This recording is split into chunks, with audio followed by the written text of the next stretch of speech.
February 9th. Will everyone please rise for the Pledge of Allegiance? Thank you.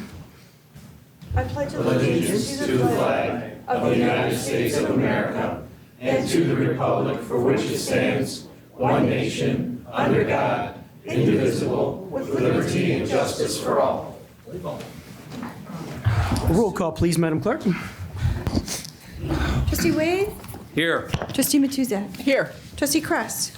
Present. Supervisor Gilliam? Here. Trustee King? Present. There it is. Treasurer Aiello? Present. Clerk Meltzer here. Okay. Next item on the agenda is the approval of the agenda. I want to point out just a few things. The agenda has one add-on, and pursuant to the rule that we're about to adopt, I need to know if members want to separate that out on a separate vote, or if approve it in one shot with the agenda. This is a legal invoice from a couple months ago that slipped through and didn't wind up appearing on the list. And I'll make a then- motion. I can, well, is this to approve the agenda then? Will this be a motion? Yeah, so we So- need a motion to approve the agenda, but I With an wanted to make addition. sure we left it open. Yeah. I'll Given the make- fact that we're discussing this issue later on. Oh, we are going to discuss it? No. We're- No. So you Why just don't we wanna- just, do you just okay, want so a motion normally to this item approve the would go. agenda with the addition? Excuse me? Clerk Meltzer. Thanks. Normally, bills are put in the consent agenda, so my motion would be the add-on number 19 be moved into the consent agenda. I'll second And that then motion. approve the agenda. As item number H, right? Yeah. Okay. Is there a second? I second that. Okay, we have a motion in support. Any discussion? Roll call, please. Oh, excuse me. We need to remove item number 11 Oh, and as yes, well. correct. I apologize, yeah. Accepting that as a friendly? I will. Okay. Clerk Meltzer, yes. Treasurer Aiello? Yes. Trustee Wade? Yes. Trustee Matuzak? Yes. Trustee Kress? Yes. Supervisor Gilliam? Yes. Trustee King? Yes. Motion passes. Okay. That brings us to item number 1, the consent agenda, So move to approve. as amended. I'll second that. Items A through H, it's been moved and supported. Discussion? Roll call, please. Clerk Meltzer, yes. Treasurer Aiello? Yes. Trustee Wade? Yes. Trustee Matuzak? Yes. Trustee Kress? Yes. Supervisor Gilliam? Yes. Trustee King? Yes. Motion passes. Okay. Item number 2, adoption of Michigan Townships Association's Principles of Governance. To maintain the highest standards and traditions of Michigan townships, we embrace these principles to guide our stewardship, deliberations, and constituent services as we commit to safeguard our community's health, safety, and general welfare. We pledge to insist on the highest standards of ethical conduct by all who act on behalf of this township, bring credit, honor, and dignity to our public offices through collegial board deliberations and diligent, appropriate responses to constituent concerns. Actively pursue education and knowledge and embrace best practices. Treat all persons with dignity, respect, and impartiality without prejudice or discrimination. Practice openness and transparency in our decisions and actions. Cooperate in all reasonable ways with our governmental entities and consider the impact our decisions may have outside our township's borders. Communicate to the public township issues, challenges, and successes, and welcome the active involvement of stakeholders to further the township's well-being. Strive for compliance with all state and federal statutory requirements. Refuse to participate in any decisions or activities for personal gain at the expense of the best interest of the township. Further, the understanding of the obligations and responsibilities of American citizenship, democratic government, and freedom. These principles we pledge to our township, our state, and our country, and all board members on this panel at this time, at this board, have signed this document. So this would be a receive and file. Is there a motion? I'll make a motion. I'll second that. Okay, moved and supported. Discussion? Board members? Find it. The public?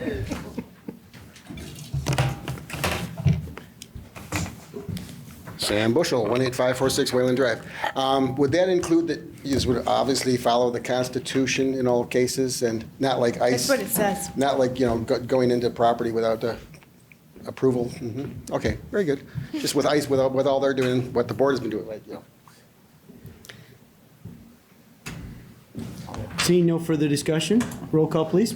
Clerk Melcher, yes. Treasurer Aiello? Yes. Trustee Wade? Yes. Trustee Matuzak? Yes. Trustee Kress? Yes. Supervisor Gilliam? Yes. Trustee King? Yes. Motion passes. Okay.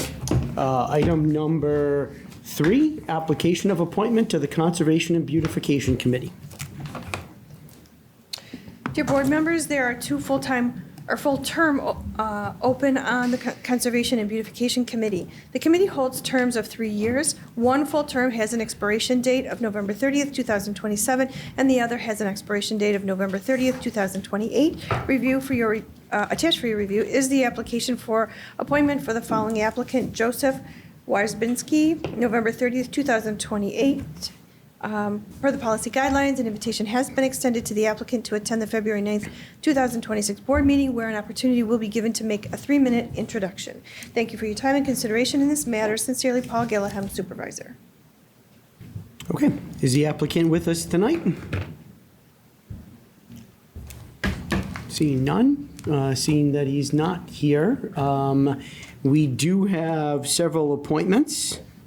And how many spots do we have open currently? 2. 2 spots and 1 applicant. It'd be my recommendation that we make a motion to approve the applicant at this time. I'll make that motion approved. I'll support. Okay, moved and supported. Discussion? I would just note that his background search is attached. Okay. Yeah, and I did verify his address. Okay, roll call, please. Treasurer Aiello? Yes. Trustee King? Yes. Trustee Wade? Yes. Trustee Matuzak? Yes. Trustee Kress? Yes. Supervisor Gilliam? Yes. Clerk Melcher, yes. Motion passes. Item number 4, request approval for a conference for Fire Department 94th Society of Michigan EMS Instructor Coordinator Conference. The gentleman can speak to that if they want. The Okay. summary. Yeah, this conference is for our EMS chief, Brian Kane. It's an in-state conference, and it just helps him continue his, what he needs to do his job as EMS chief. It's CE credits and seminar. Questions from the... It's a budgeted line item, too, for this current year. Okay. Yeah, I- Questions from the board? Yeah, we're just wondering why it was on the agenda. Is Because it goes over the threshold, dollar-wise. Oh, is it? I thought Yeah, it was only I believe so. 1,600. Okay. I'll move approval. I'll second that. Moved and supported. Roll call, please. Trustee Matuzak? Yes. Treasurer Aiello? Yes. Trustee Wade? Yes. Trustee Kress? Yes. Supervisor Gilliam? Yes. Trustee King? Yes. Clerk Melcher, yes. Motion passes. Item number 5, request approval for out-of-state conference for Fire Department. And that's the reason why it's on the agenda. Confined Space Operations Technician Training. So move to approve. Support. Any comments? I'd just like to make one comment, that this is training down in Indiana for our tech rescue team and any of our special operations guys, and it's an all-inclusive training, so when they're done, they're actually get all the training, they get their certification, and I just wanted to bring it to the board's attention that we do have money set aside for the next fiscal year, because this training here will take place this fiscal year, but we have money set aside in our education and training budget for next fiscal year to be able to send 3 or 4 more individuals from the tech rescue team on this. So I just wanted to let the board know that we'll probably be sending other guys through this type of training as well. But this is the best place to do this type of training, is Indiana. Okay. And since the gentlemen have not introduced themselves, I'll announce that Chief Gallagher and Deputy Chief Chuck Champagne are the folks speaking from the podium this evening. Roll call, please. No, I have a We couple haven't made a questions. motion. One more. Trustee Wade. Yeah, I just had a couple questions. How many people do you have trained in confined space operation? I don't know that offhand, as actually have all the training for confined space, but it's part of our technical rescue team, and we have currently men going, or gentlemen going under that training. So there's 5 or 6 members on that team. I think the max we can have is 6 at a time. We do have 2 members that are looking to get off the team to pursue other interests, and then we have 2 guys that are going to be joining the team, so we'll be needing to train those guys up as well. And if you were called out to a scene, is there a minimal number of people trained that you have to have on site in order to go into that confined space? Depending on what the actual call is for, there are members around Macomb County. This is part of the Macomb County team. Okay. And if you'd like, I mean, it's more of a detailed scenario, but we have members that are from other area fire departments, the 4 main fire departments that would respond to a team of that nature or an event of that nature would be Shelby Township, Clinton Township, Warren, and Sterling Heights. Okay. So depending on what type of, whether it's trench rescue, whether it's confined space, whether it's hazardous materials, that's another team. So, Okay, thank you. yep. Trustee Matusek. Well, given the collapsing parking structure we just had in Dearborn, that seems to me this is like a really important skill set to have. I have, great admiration for somebody who's sliding in between slices of concrete. So I think it's a great idea. Further discussion from the board. Public? Roll call, please. I'd like to make a No, it's been seconded. Oh, yeah. Yeah. Moved and seconded already. Clerk Meltzer, yes. Trustee Matuzak? Yes. Trustee Wade? Yes. Trustee Kress? Yes. Supervisor Gilliam? Yes. Trustee King? Yes. Treasurer Aiello? yes. Motion passes. And item number 6, gentlemen, you're up again. think that's Out-of-state item 7. conference for Tyler Connect 2026. Is that, It's Number 7. 6. 6. oh, 6. marked wrong. Oh, that's it. Yes, this is a conference that's going to be in Las Vegas, Nevada. This is for 2 of our members that also sit on the Tyler Technologies Advisory Board. So they're 2 very important members to our fire department. They receive a lot of the training, and they're instrumental in how we conduct our businesses with dispatch, ComTech, and all of our report writing. So this is a conference they went to last year. They'd like to go to again this year. They get a lot out of it, and it's budgeted for April, so it would be on the next fiscal year. And Tyler Technologies is the system that is utilized by the dispatch operation ComTech that we are partnered up with. Is that correct? It's an all-encompassing technology that's utilized by both ComTech. It's also utilized for us for our fire report writing, and it's also utilized by us for our fire prevention mobile programming. Make a motion to approve. I'll second that. Moved and supported. Further discussion? Roll call, please. Clerk Meltzer, yes. Treasurer Aiello? Yes. Trustee Wade? Yes. Trustee Matuzak? Yes. Trustee Kress? Yes. Supervisor Gilliam? Yes. Trustee King? Yes. Motion passes. Thank you. Thank you, gentlemen. Thank you. All right. Item number 7, request to schedule a public hearing to review the 26-27 budget. Dear members of the board, this letter is a request to schedule a public hearing for the proposed 2026-27 budget. We are suggesting that the board hold this hearing on March 2nd, 2026. Once scheduled, we will assure the notice is published in the proper publication. The completed proposed budget document will be submitted to all board members prior to the meeting. Sincerely, Jessica Leah, Assistant Finance Director. Okay. So questions from the board? I will point out that Finance Director Mary Hind is in the audience tonight. So if there are questions regarding the process or about this item, she is available. I make a motion to schedule the public hearing on the budget. I'll second that. Okay, moved and supported, and that is for the March 6th, March 2nd March board meeting. 2nd. Correct. Correct. Okay. Who Moved. seconded that? I think Shannon. I think Trustee King. Okay. Further discussion from the board? Public, roll call, please. Trustee Matuzak? Yes. Trustee King? Yes. Trustee Wade? Yes. Trustee Kress? Yes. Supervisor Gilliam? Yes. Treasurer Aiello? Yes. Clerk Meltzer, yes. Motion passes. Item number 8, 2025 Planning Commission Annual Report. This commission has made review of the proposed 2025 Planning Commission Annual Report and forwards the report to the Township Board for consideration and approval. This action was approved by unanimous vote. Sincerely, George Sasson, Secretary for the Clinton Township Planning Commission. Bruce, anything to add? Yeah, I guess I can.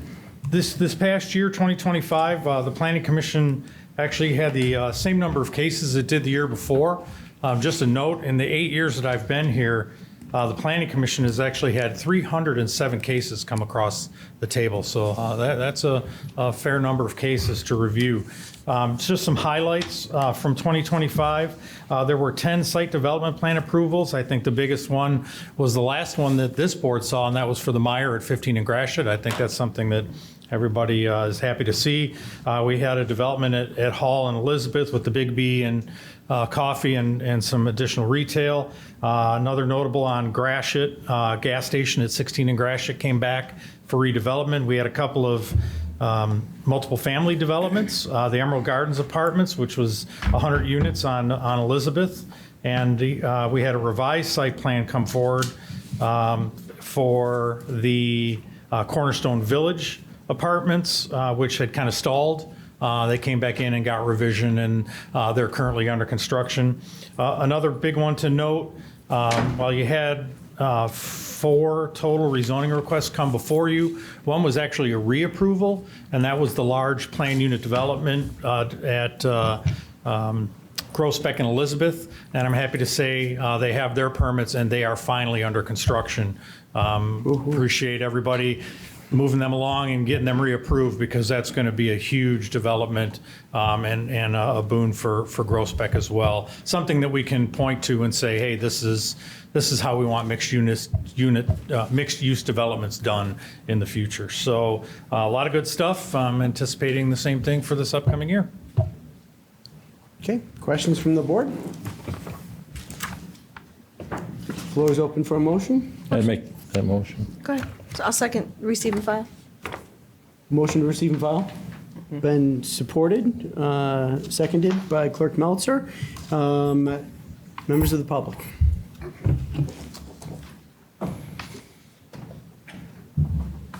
I feel this report should really go back, the board should, and I'm going to use just one case, which the approval on Cordelia Street. You had letters from the Planning Commission and the planner saying that it met all standards and all laws, and even exceeded some. And obviously, if you look at that, you realize it doesn't have a bit of grass, it doesn't have a landscaping of any kind, has no sprinkler system, has no setbacks, and on and on and on. So I think that basically the board should probably, when you're receiving and filing this report, I think you want to go back and look at how many of these cases came to you as being meeting all standards that didn't go to the ZBA and you have been approving. Because in that, like in Cordelia, that's like the biggest black eye in the township, if you ask me, and the fact that you approved it and it was, you had letters from people you're paying $100 a meeting for the people and a planner, and both of them sent you letters that I think set you up. And you only had one board member actually voted against that because he knew it didn't meet any of the standards.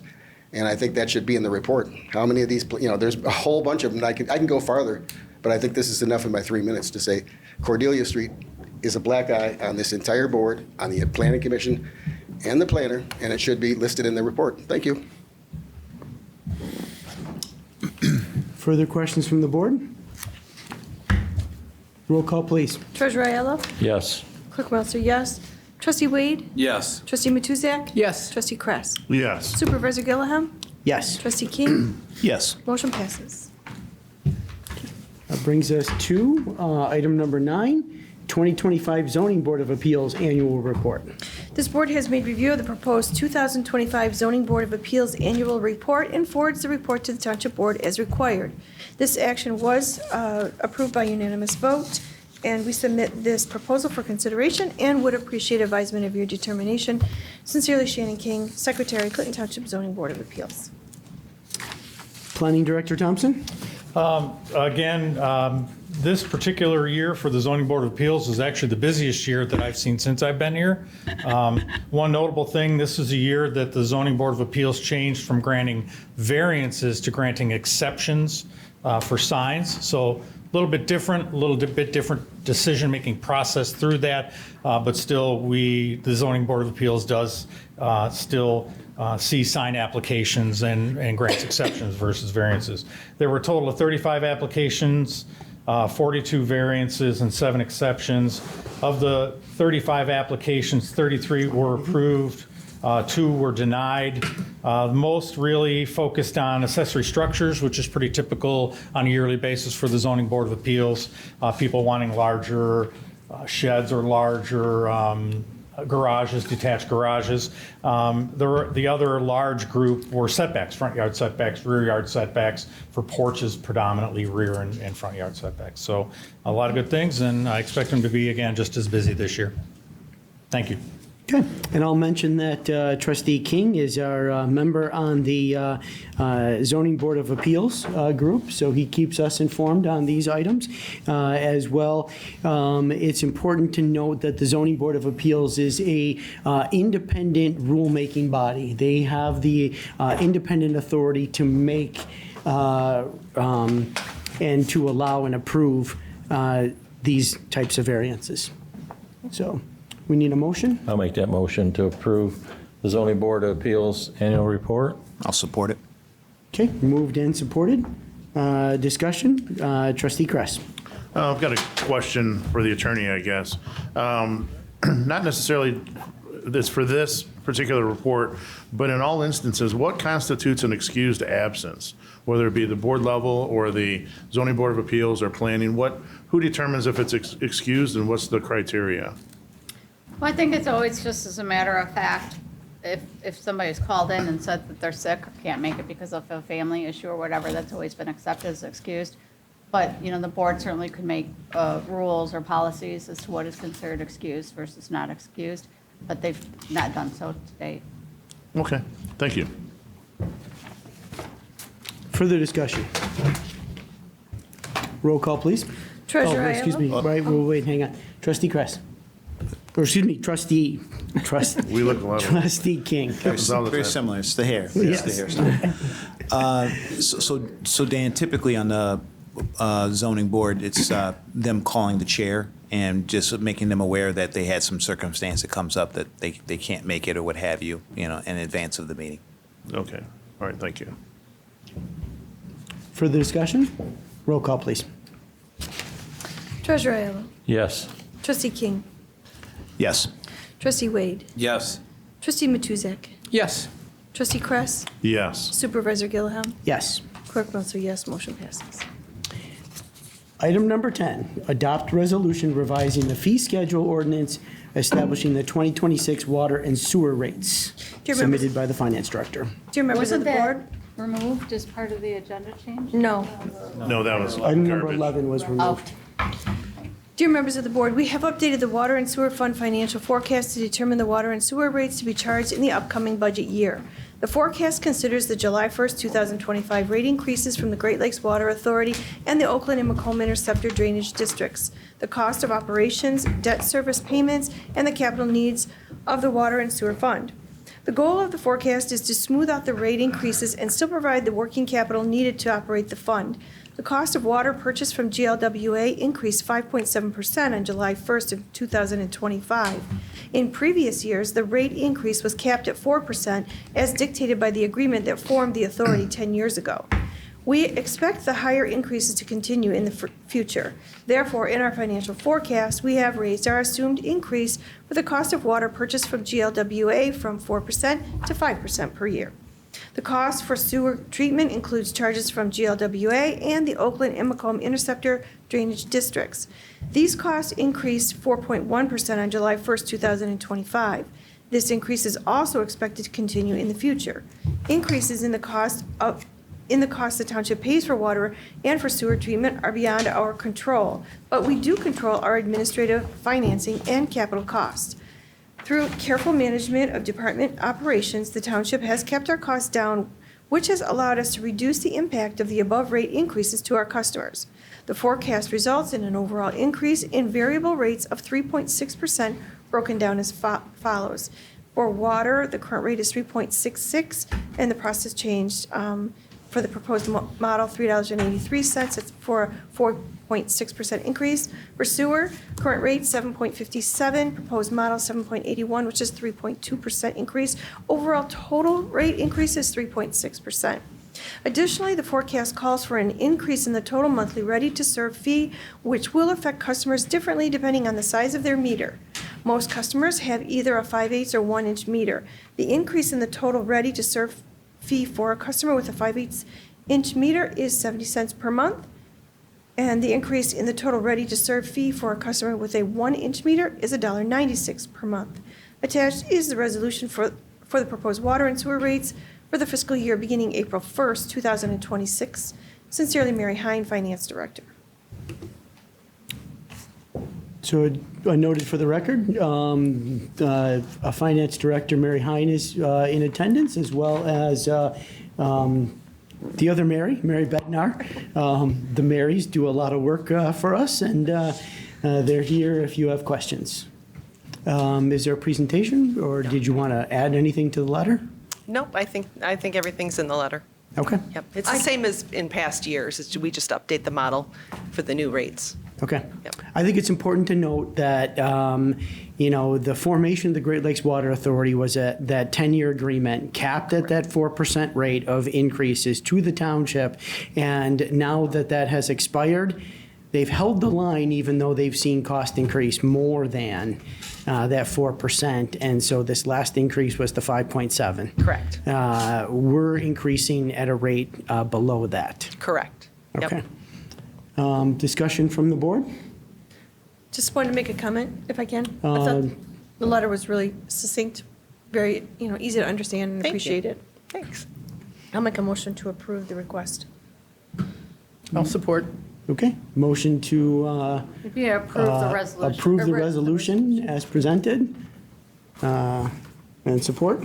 Correct. I'm sorry, it's to adopt, it's actually receive and file the letter, and then adopt the resolution revising the fee schedule. Okay. Trustee Matuzzi? Whatever is proper. All right.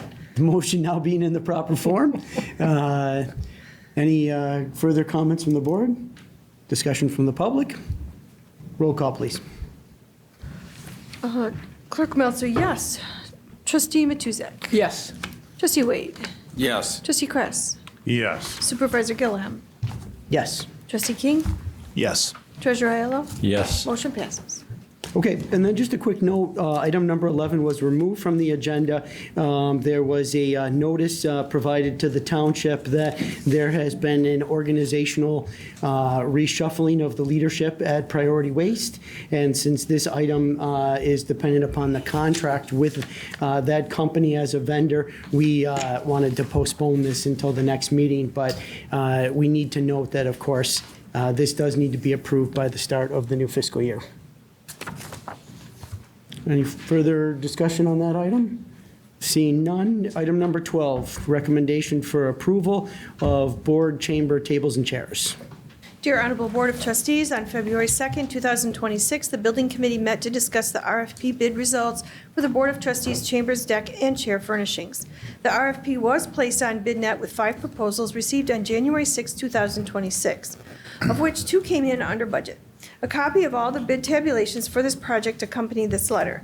The lowest responsive bidder is Innovair in the amount of $42,458.69. The design they propose both meets the requirements of the RFP and comes in under budget. The proposed layout and design are attached for your review.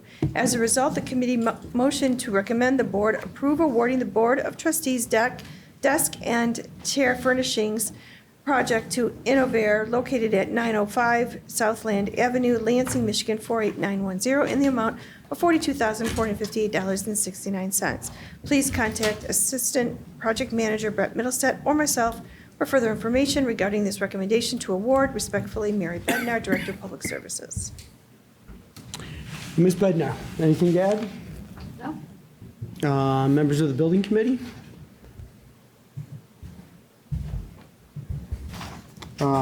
Trustee Kress.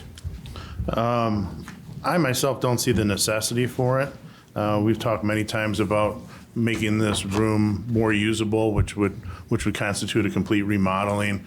Comfortable chairs, the pews gone so that we can have chairs that we can move for elections and that sort of thing.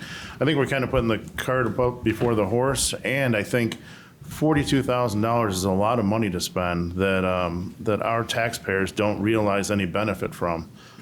So I will not be supporting this, and I think it's a terrible idea. Thank you. Further discussion? Yeah, I had a, Supervisor? Trustee He was behind me. Wade, and then Matusek.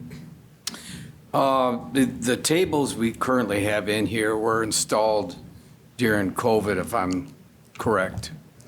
The ones that were here prior to that, are they somewhere in a storeway cabinet, or are they still They're in a feasible that we warehouse. could use? They're in the Yes, warehouse. we still have them in the warehouse. Are they, could they be salvaged, or they could be used, or maybe could somebody take an appraisal of it? I'd like to table this issue if we could, and give your group the opportunity to go take a look at those and see if they're still functionable for our purposes. If, Mr. Gilliam, can I Miss- respond? Yes, Ms. Bednar? So we do have them, they're in the warehouse. We actually did install them after COVID. They were installed for about, I think, one board meeting. However, they're much closer and not as much space as we currently have. In fact, if you look at the floor in front of you, you can see, and I can walk over there, but you can see the gold circles. Here. Okay, Right yeah, there. I see them. That's pretty much the radius of what was there before. Those were where the microphones were plugged in and so forth. So that's what you'd be seeing, that's how close you would be. And that would, meet the needs, but you would all have less space. And so previously, the board said they didn't want that. If Bruce is making a motion, I'm willing to second it.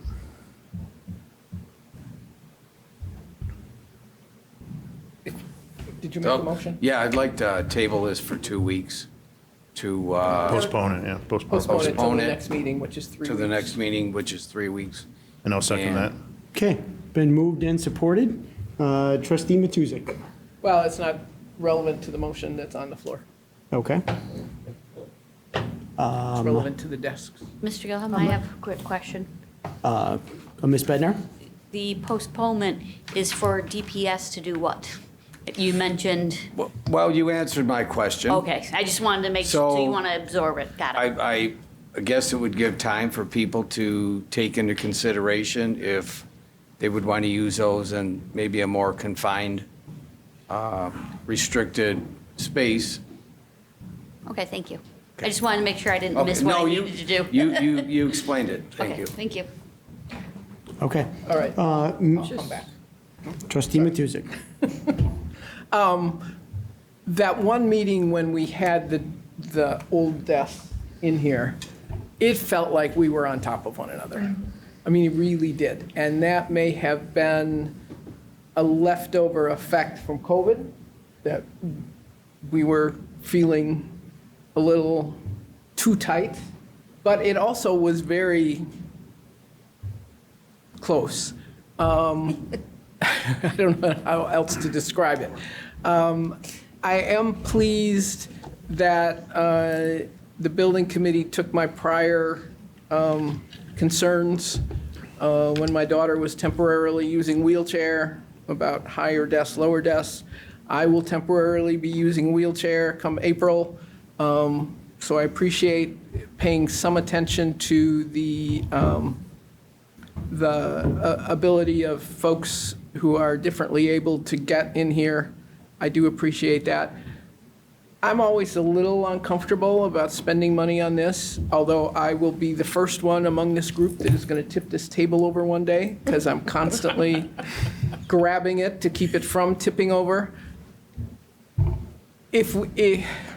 And when we looked at redoing the whole room, that was a really big number. Yeah. It was like $300,000. And that seemed, although we got some benefit by making this a more multi-purpose space, that was just a really lot of money.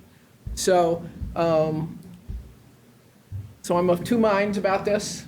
I appreciate a halt till I think about it some more.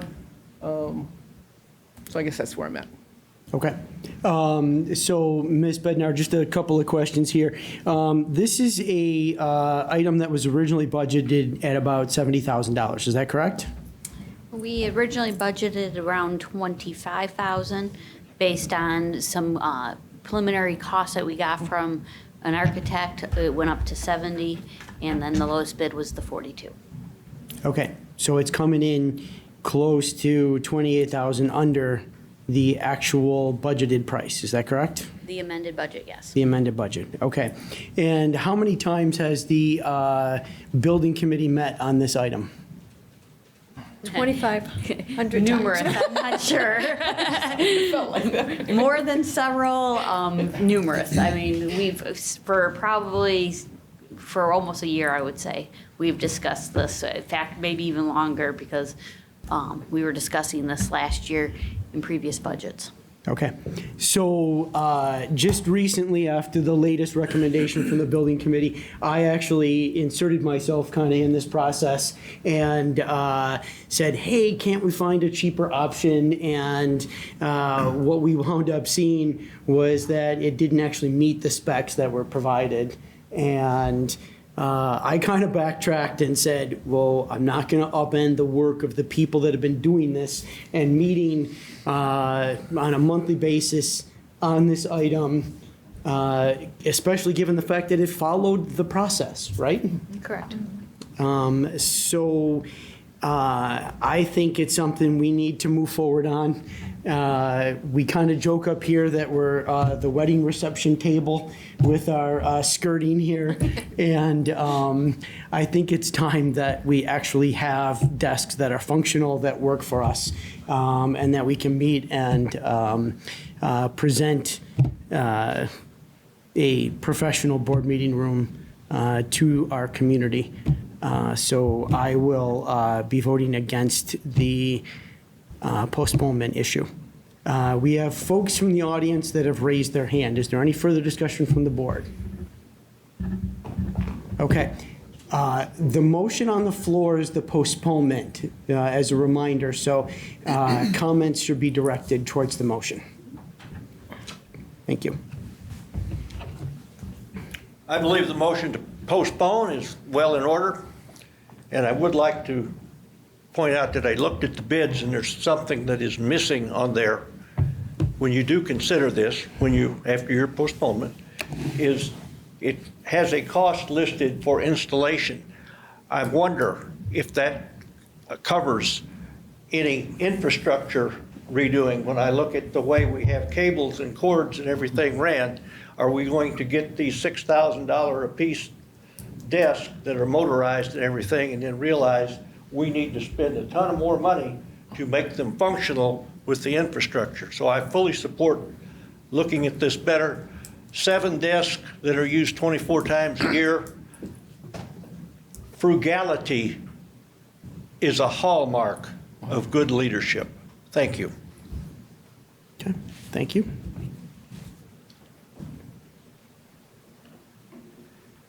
I also think the holding off for 3 weeks is a very good idea. Having been here when the other desks were here, it looked much more professional. And I don't think getting 7 new desks is going to make this look more professional. And on top of that, there again, you have the golden circle, as you call it. It's made for the what was there. And I think it's a very good idea to halt it, take a look at what was there. I think the whole board should look at pictures of what it looked like in this room with that in place and what it does now. Because from my having been here a lot, I think it worked much better with the old system. Thank you. Okay, thank you. Mr. Supervisor? Trustee Matuzzi. Question. We have already approved getting new wireless microphones a couple of meetings ago, I do believe, because these are sort of on their last legs and the wiring under the concrete is not very functional anymore. And when they go, then we're in real trouble. So we've already approved a new microphone system that is wireless and won't be plugged into the little brass round things. Ms. Bednar, on the issue of specifications and requirements, did the process take into account many of the issues that have been raised? Yes, what was being proposed was, one of the issues being raised, or was raised at the time, was to be able to be they're standing. They aren't all motorized, only one would be motorized in case somebody needed it to be reduced down. All of them are up higher. It does have the ledge, it has, so my understanding, and I don't completely understand the wireless microphones, because I understand they have wires still. So much for But anyway, these desks would have, the desk holes that you can have your wires, so they're all tucked in and so forth. So that was all taken into consideration. Okay. And then this boardroom is not just for members of the board, but there are several committees that meet and utilize this public space for meetings of the Planning Commission, the ZBA, the Budget Ways and Means Committee, potentially others. Correct. In fact, it's not just 7 desks. The quote, and I believe it's for 12 total, but let me check it real quick. It's actually for 13, 12 standing, and then the one that gets adjusted. Okay. What did the members of the Planning Commission, that is a larger group than the 7-member board, do prior to the installation of our wedding reception tables here? Honestly, I don't recall, but maybe Mr. Thompson does. Basically, Mr. Supervisor, the Planning Commission and myself all squeezed in on that same space. So there were actually 10 people that were in that small circle at that time. So it was very tight from the Planning Commission standpoint. So if it was tight for 7 people, it's definitely tight for the members of the Planning Commission. Yes. Okay. And remember, we also had the jury boxes back here that the staff's added. So Ms. Bednar just mentioned the jury boxes. This was the actual 41B District Court at one time, the Clinton Township location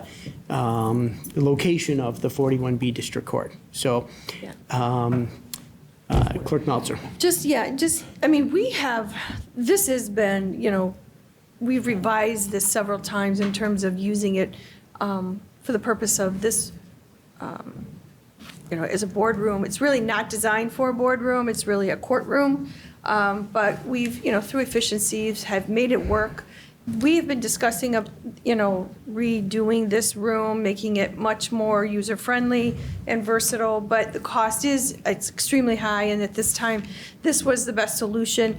We did attempt, as has been stated, to have the old, in fact, I was just at the warehouse a couple days ago, and it's all beat up even, but the old configuration, we were literally on top of one another. And right next to each other, I guess is more literal. But, and in today's day and age where, coughing and everybody kind of gets a little constrictive when somebody's coughing near them. And I think that, the $42,000, not to say that isn't a lot of money, but it is conservative in the sense that by comparison to what it definitely could be a lot more.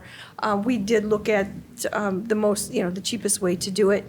We even talked about, if we could only just, do it ourselves. And, some of the guys at DPS are very handy, but it doesn't necessarily work that way because it can't work that way because they have other jobs to do. And so this is the most efficient way to do it, and it is the cheapest bid. So I think it is a good idea to get moving on this. This has been in conversations for years, and postponing it for 3 more weeks is just, again, our other trustee is going to be having surgery soon. This would hopefully, I don't know if we'd get it in time for you anyway, but I think prolonging it is not a good idea, and I won't be supporting the postponement. Further discussion from the board? Yeah. Trustee Wade. I'd just like to add one more thing. And my colleague, I know she's going to be having knee surgery. And when I first began attending meetings as a member of the Planning Commission, if you remember, I was in a walker. I had shattered my ankle. And the step to get up here is much more of a challenge than these desks. So if we're going to take that into consideration, which we should, let's do it right, and let's include that too, because that is something that I don't believe is ADA compliant and would be very difficult for somebody to maneuver around, as I know I had a very hard time. Mr. Gilliam? So, Ms. Bednar? So we do meet ADA compliance because both this door and this door are considered ADA, and so you can come through the office spaces to get here. And so we'd be able to get you without taking that step. Sorry if we missed that when you needed it. Trustee Kress?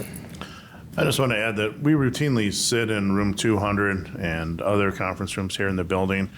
And the spacing, sitting at a conference table, is even smaller circumference, diameter, whatever you want to call it. The spacing between the individuals is even closer than this old board system. So I just wanted to let everybody know that it's not, we're not sitting on each other's laps.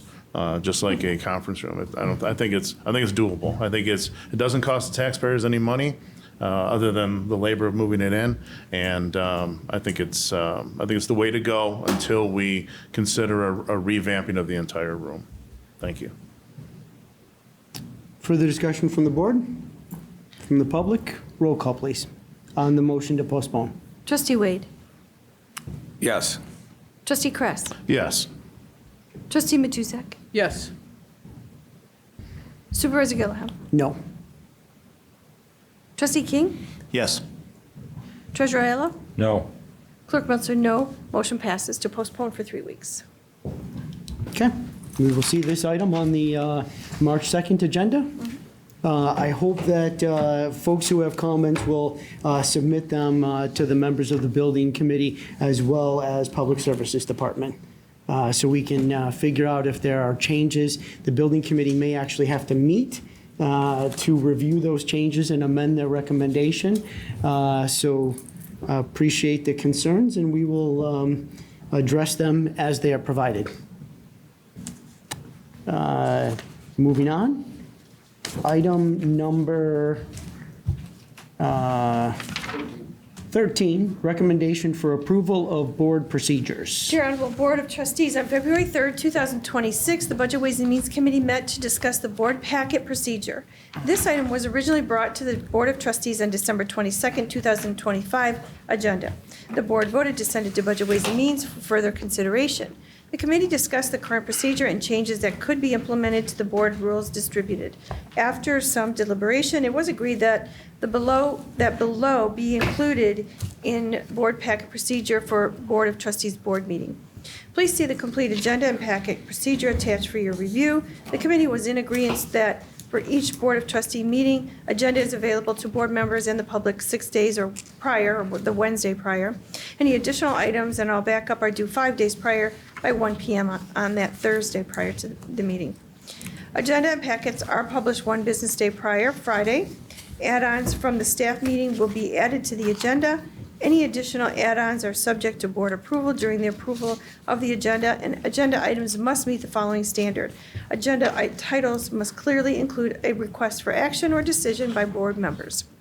As a result, the committee voted unanimously to recommend the board approve the agenda and packet procedures presented to commence upon approval. Please contact Clerk Meltzer or myself for further information or questions regarding this recommendation. Respectfully, Julie Matuzak, Township Trustee. Discussion from the board? Trustee Kress. I went to Budget Ways and Means, and this is an item that Shannon King put on the agenda, and I'm not sure why he couldn't make it, but he wasn't there. And I'm very interested to get his input and his thoughts, because it's my understanding that the 2-page document that was reviewed in Budget Ways and Means wasn't something that he generated. It was something that came from Kim.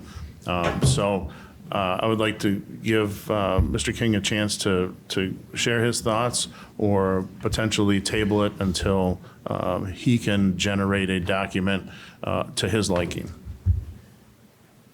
Trustee King? Thanks, Trustee Kress. At this time, I don't have anything to counter. I feel like what she presented at this time was appropriate.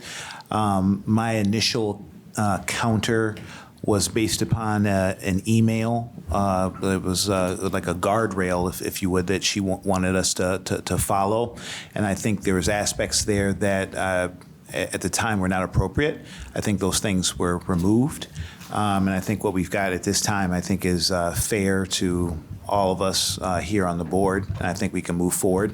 My intent was to punt it back to her and be able to take it to Budget Ways and Means and be able to work on it and then bring it back to us. So all this is all worked out, so in my eyes. Trustee Kress. My real only concern is what constitutes an emergency. So there's a schedule of turning in an item, proofs, or attachments. I have no problem with that. But what would constitute an emergency or something that would circumvent that process?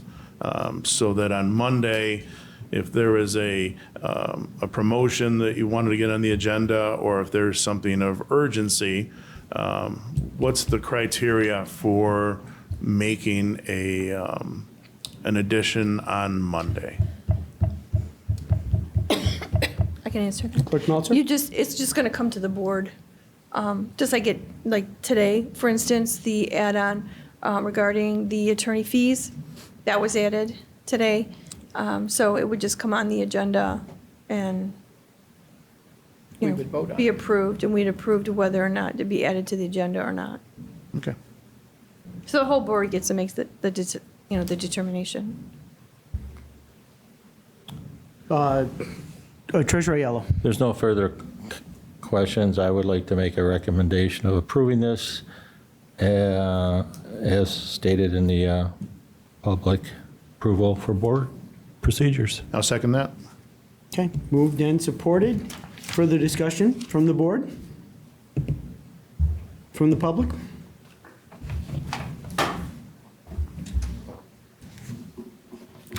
Yeah, I think the add-on part, and there again, just like today's towner and towner fees, it's not an emergency. It could be voted on 3 weeks from now, and the residents would know what those fees are. I mean, are they $1? Are they $1 million? Is it $4 million for the police, problem? I think the add-ons, should only be emergencies that literally cannot be handled. They must be handled before the next meeting, and I don't think the rules as they're stated do not cover that. It really should only be items that are added on without the residents having any chance to put input. They should only be items that cannot, they have to be, it's an emergency, they have to be, done before the next meeting. And that's, I've watched add-ons, the add-ons, sometimes there's 3 and 4 of them, and I've never seen any emergencies per se. Thank you. Further discussion? So if I could, I just want to add, so generally speaking, I know this upcoming month, there's a 3-week span. Usually, it's a 2-week span between meetings. When you have that, you are just wrapping up the board meeting that took place on Monday night. Then our departments have about 3 days to start working on all of their next agenda items, to get them onto the agenda, getting all the backup put together. And there's a lot of moving parts here. So I think what Clerk Meltzer has provided us is a really good guidepost to say we want to make every effort to be as transparent as possible on all of our agenda items and get all of the information to us as board members to make decisions on them, but also to let the public know what is occurring on the agenda. Oftentimes, things come up. To keep things running smoothly, it is imperative that we have some room here to add agenda items when it's absolutely necessary to keep not just our operation, but the operation of people that work for us running smoothly. Let's face it, they have payroll, they have bills, they incur costs, and we are responsible for making sure that our folks are doing what they need to do, but also that our vendors get consideration as well. So I think what we've put together here is a great guidepost, and we know that there are going to be exceptions to it. And so for that, I thank Ms. Meltzer for putting the time in and bringing this before the board to actually create some rules as to how we proceed with getting agenda items on. Also, there was a comment, if I can, it's just, really, it's the health, safety, and welfare of the township is what we look at when, we're deciding on, making decisions on agenda items. And as you stated, Mr. Supervisor, it also has to do with, allowing our staff to be able to work within a time frame to, bring forth information in a timely manner and provide that backup. So health, safety, and welfare of the township is really the criteria, not necessarily an emergency. That may have been something that was mentioned in the past administrations, but we really haven't really focused on that. And of course, if there ever was an emergency, we would address it. So it's really not that we wouldn't. So this doesn't restrict us in any way. Okay. Further discussion? Roll call, please. Treasurer Aiello. Yes. Trustee Kress. Yes. Trustee Wade. Yes. Trustee Matuzak. Yes. Supervisor Gillaham. Yes. Trustee King. Yes. Clerk Meltzer, yes. Motion passes. Okay, and that brings us to item number 14, approval of appointment to Community Relations and Media Services Director position. Dear members of the board, after an extensive selection process, the Human Resources Department is recommending the appointment of Mr. Matthew December for the position of Community Relations and Media Services Director. Extensive interviews and a review of candidate credentials were undertaken by a search committee consisting of Paul Gillaham, Supervisor, Mike Aiello, Treasurer, Kim Meltzer, Clerk, Mary Hine, Finance Director, and William Smith, Human Resources Director.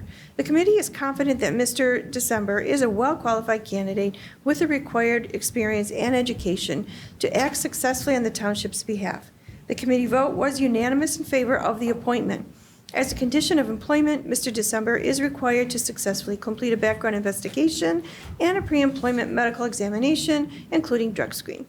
Mr. December's starting salary will be $98,182 as specified in the AFSCME 1917.29 Supervisory Bargaining Agreement. Upon Township Board approval, his starting date will be February 23rd, 2026. Thank you for your consideration of this matter. Sincerely, William Smith, Human Resource Director. At this time, I'd like to ask Mr. December to come on up to the podium, introduce himself to the board, share anything that he would like, and of course, do it in less than 3 minutes. Sure. So Appreciate that. I'm Matt December. Want to thank the hiring committee. Had a great meeting with them. Had some great conversations with the treasurer. Met today with Bill and his folks, and then I had an opportunity to go over and meet the guys over at Crams. I come from a background of journalism. I supported the U.S. Army for a number of years in internal and external communications, and I've spent the last 6 or 7 years managing a public access station in Washington Township, Michigan. So I think I bring a broad background of communications expertise to the role, which I think is what's required. And I'm excited to get in and get started. And like I said, got an opportunity to meet those guys, and seem like great guys, and looked like I think I'm going to enjoy working with them and getting in here and getting started. So I think that's it. okay. Any further discussion from the board? I'd like to make a motion to approve our new appointee, Matthew December, to our department head of the media department. I'll second that. Okay, moved and supported. Roll call, please. Treasurer Aiello. Yes. Trustee Kress. Yes. Trustee Wade. Yes. Trustee Matuzak. Yes. Supervisor Gillaham. Yes. Trustee King. Yes. Clerk Meltzer, yes. Motion passes. Looking forward to working with you, sir. Welcome aboard. Thank you. Appreciate it. Congratulations. Thank you so Yeah. much. Appreciate it. Congratulations. Appreciate it. Thank you. Okay. Item number 15, ADA website compliance recommendations, budget adjustments by the IT director. Mr. Dave Pierce is in attendance with us, as well as Mr. O'Leary. I know that the two of them have spent a great deal of time on this agenda item. For folks who are not familiar with this is a federal mandate to make sure that our public website for our community is something that adheres to ADA compliance standards. Now, there's a couple of different approaches here, and I hope I'm not preempting your sort of, fire here, but some communities have chosen to just simply dumb down their website, take so many things off of the website, not incur any of the costs that are associated with this new compliance standard. But we have a lot of things on our website. Yes, you do. And in order to maintain them, we're going to incur some costs to make sure that we're meeting this new federal standard. Yes, the Department of Justice came down with their level 2 standards and is enforcing it on all municipalities over 50,000 population for the ADA compliance. And what that means is there are some tools we can enhance the experience for the disabled, or we can go back to a basic format website with just text links and those types of items. So that's really what the board is deciding on tonight, is if you're going to enhance it. You have, not including Civic Clerk, which has many more documents, you have over 1,500 documents on your website right now that are downloadable forms, PDF formats, fillable forms, all the things that creates the businesses and the permits and all those items that are on there. What the package that is presented before you is, in the cost summary, is it creates there's a slick application called Doc Access that works very well to take those PDFs and turn them into HTML, as well as fillable forms that are readable for the disabled through their readers. And it also creates there's AudioEye, which is also another tool that creates that the disabled individual, or any individual for that matter, can then take the website and make it in a format that's readable for them. So it can convert your website to, and that's really what your decision is. If the board so chooses to vote for it, then that's the experience that you're going to grant the residents. If not, then we are going to have to take it and move it back to basic links. Things will have to come down. And then again, this will not cover Civic Clerk, which is where you keep a lot of your business engine as well, all your documents, all those construction packets and everything else that come through for Bruce and those and everybody. Those will not be, convertible at that point. So it'll have to be, basically, we have to go back almost to the year 2002 when things started. So it's it was some pretty hard requirements, and we put a task force together, the supervisor's office did, and I got to work with the CRAM staff and help pinch hit. So this is what we came up with. And you do have, also this meeting, we have to do closed captioning service for everybody. So therefore, and YouTube closed captioning is not considered compliant. So therefore, we have to purchase a Cablecast closed caption. So we have to buy blocks of hours for that. So every hour will cost us approximately $6.59 so that it's closed caption and you can present it to the public. That way it's compliant. So we had to take all these materials, and this is the 3-page summary with cost that is before you to approve. So if you have any questions, I'll be more than happy to answer them. Okay. So, Mr. Pierce, the first question that I have is, have you reviewed the Justice Department's website, and is it compliant with the standards? I'm not gonna. I was too worried with the crew about the Clinton website and trying to get our items together. I would try to. I would love to say that they are compliant, but I cannot speak for the Justice Department. So, yeah, I've reviewed it. It doesn't appear to be in compliance. That would not surprise me, but I'm not. I can see that. But yeah, this is another unfunded mandate pushed onto local municipalities. It's for the good of people, but it's still an unfunded mandate. So, any other questions? Questions from the board? Mr. Supervisor? Trustee Matusek. I think this is a really important thing we need to do to be more accessible. And in fact, I was telling someone the other day that this boardroom is accessible if you have the right software for your hearing aids. We don't talk about that very much or publicize that fact, that in fact, we've made some steps in that direction. Will this software also provide descriptions of photos? Yes, it will.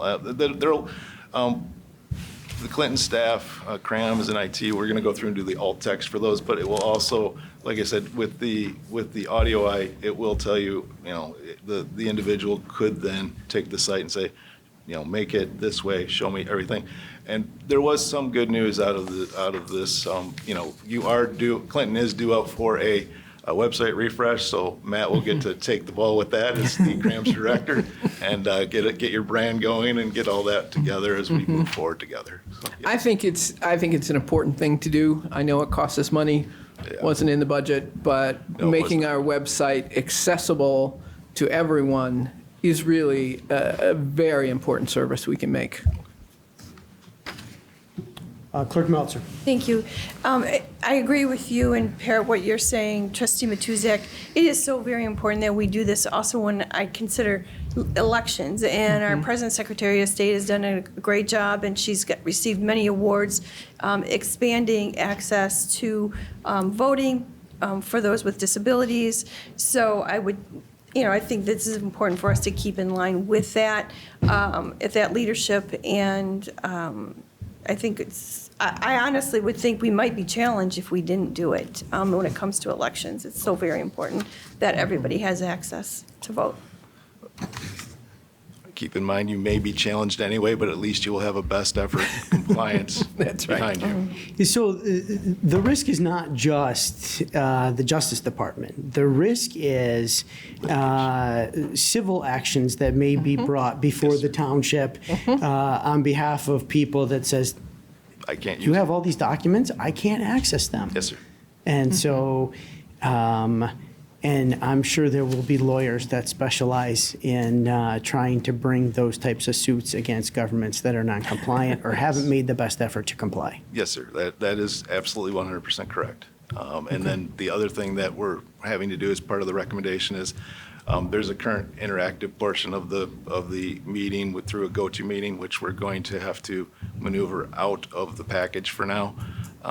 We will still have the video links and everything up, but the interactive portion will go away because of the way that it currently functions for the disabled. I don't know if it will pass compliance. Okay. So that's part of this package as well. I'm just telling you everything that's in the package so that you guys understand that. We did vet it with legal and we went through it and we all agreed. So. Okay. So there are a lot of communities around us that are also having to meet the standards. A lot of large communities within Macomb County, throughout Southeast Michigan. Is there any thought given to sort of bulk purchasing agreements with other local governments? The issue for some of that is some municipalities use different vendors than what Clinton does. It's a lot of them use our vendor, but that's what our vendor is. Here's your package deal. Here's what we're charging everybody. This is the price, and that's really where our vendor is. But other vendors like Revise, and there's some other smaller entities that are just literally, a lot of them are just going back to basic links. Even some of the larger communities are going back to basic links. The Clark Meltzer had us pull up Ann Arbor. They're going back to basic links. So they're taking away the experience in that one. So. That's crazy. But yes, so a community that receives a steady flow of state dollars into it for the purposes of funding universities and driving economic development. Kim said pull it up, we did, and we're like, simply taking stuff off of the website and going more bare bones rather than providing more access. If you look at Macomb Township, they have Audio Eye. They don't have doc access, which is Audio Eye is one of the things we're looking at. But they are also maneuvering a lot of their links, and we will probably maneuver some of the links. There won't be the pretty buttons anymore. It'll be basic text links so that it can be read. So that will be a part of, unfortunately, Matt's new brand that he has to push forward. So okay. And Mr. Supervisor, if I may. Trustee Matuzzi. Well, And then Clerk Melton. I know he was just barely hired, but I know, right? can I ask Mr. December a question? Welcome. You didn't know you were starting tonight. You thought you were starting on the 23rd. But tonight, since you're here. Since you're here, my opinion is our website needs a redo to begin with, and incorporating these changes to make it more ADA accessible seems to me really important. But also sort of sorting out our website to make it a little easier to follow, is that high on your agenda? Yeah, I think that makes sense. For whatever it's worth, I did spend part of my time when I was supporting the U.S. Army creating ADA compliant documents. So I do have a background in this. So the timing of this works out really well, actually. So it's been a few years, but I'm excited to get back into that process with Mr. Pierce and his department. But yeah, certainly look forward to re-examining how the website flows and taking all this into account. And so, yeah, I've experience managing our website for the organization I'm currently with, and branding and all these things. So, yeah, I certainly look forward to jumping into that challenge. Yeah. Yes, ma'am. Great. And so, Dave, we want to thank you for the work. We want to thank the guys over at CRAMS for being a part of the effort. But I also think it's important to acknowledge the efforts of Deputy Supervisor O'Leary for kind of leading the charge on this. This came to our attention as a result of meetings that we have with a lot of the other communities. And when we were made aware of it, he took the lead. Mr. O'Leary took the lead in engaging our departments and bringing forward recommendations. This is sort of the direction of the industry, right? Software as a service, and we get to charge, or rather the software people now charge us every year for. With your 5% uplift, yes. Yes. That's right. Mr. O'Leary, anything to add? No. Okay. We are at the point of. I'll make that motion to Making a motion? approve. So approving the purchase of the software programs to maintain Do you want me to read it? the website? It's quite extensive. Yeah, why don't we? So we're going to yeah. receive and file the letter from the IT director and CRAMS and approve the request to update the Clinton Township websites, apps, and digital content services to comply with new ADA Title II regulations finalized by the Department of Justice, creating a best effort ADA compliance with the products listed in the letter for the cost as follows. The first year cost of $35,000, the annual renewal cost of $38,000 plus 5% uplift per year, and as needed recurring cost of $3,295 per block of 500 hours for closed captioning. So I'd like to make a motion as to what, Motion by Treasurer Aiello, Support. seconded by Trustee Matuzak. Further discussion on the item? Roll call, please. Treasurer Aiello. yes. Trustee Matuzak. Yes. Trustee Wade. Yes. Trustee Kress. Yes. Supervisor Gillahan. Yes. Trustee King. Yes. Clerk Meltzer, yes. Motion passes. Thank you. Thank you, folks. Appreciate all the work that went into that recommendation. Item number 16, changing the staff meeting procedure date. Dear members, we alone were elected to make decisions and handle the business of the township.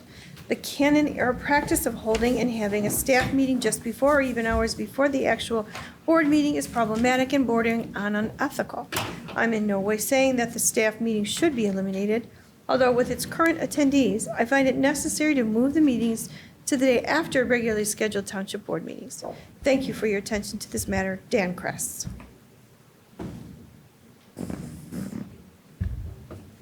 Trustee Kress? What I'm trying to point out and what I find to be problematic is that the staff meetings are not just the staff. I don't want to tie Paul's hands. It's his responsibility and his duty to talk to the staff and align things with them. But the fact that the staff meeting is held with the treasurer and the clerk either just a couple days before or the day of, gives them a window into the details that the other four of us don't get. if there's a item where the Public Works needs to talk, or DPW, or accounting, I think that a lot of presentations are made in staff meetings that share information that we are not, we don't get, we don't see, we don't listen to, and we don't get the back and forth and the questioning that takes place in the staff meeting. So I see two different ways to correct it. The first is to have the staff meeting after the board meeting if the clerk and the treasurer plan to participate. And if the staff meeting is still going to be prior to the meeting, I don't see a need for the treasurer to be there or the clerk to be there, because technically they're not staff, they're elected officials. If their staff wanted to attend, I guess that would be all right. But it's concerning to me that three trustees are present at the time where items are discussed that all of us here in this room should discuss.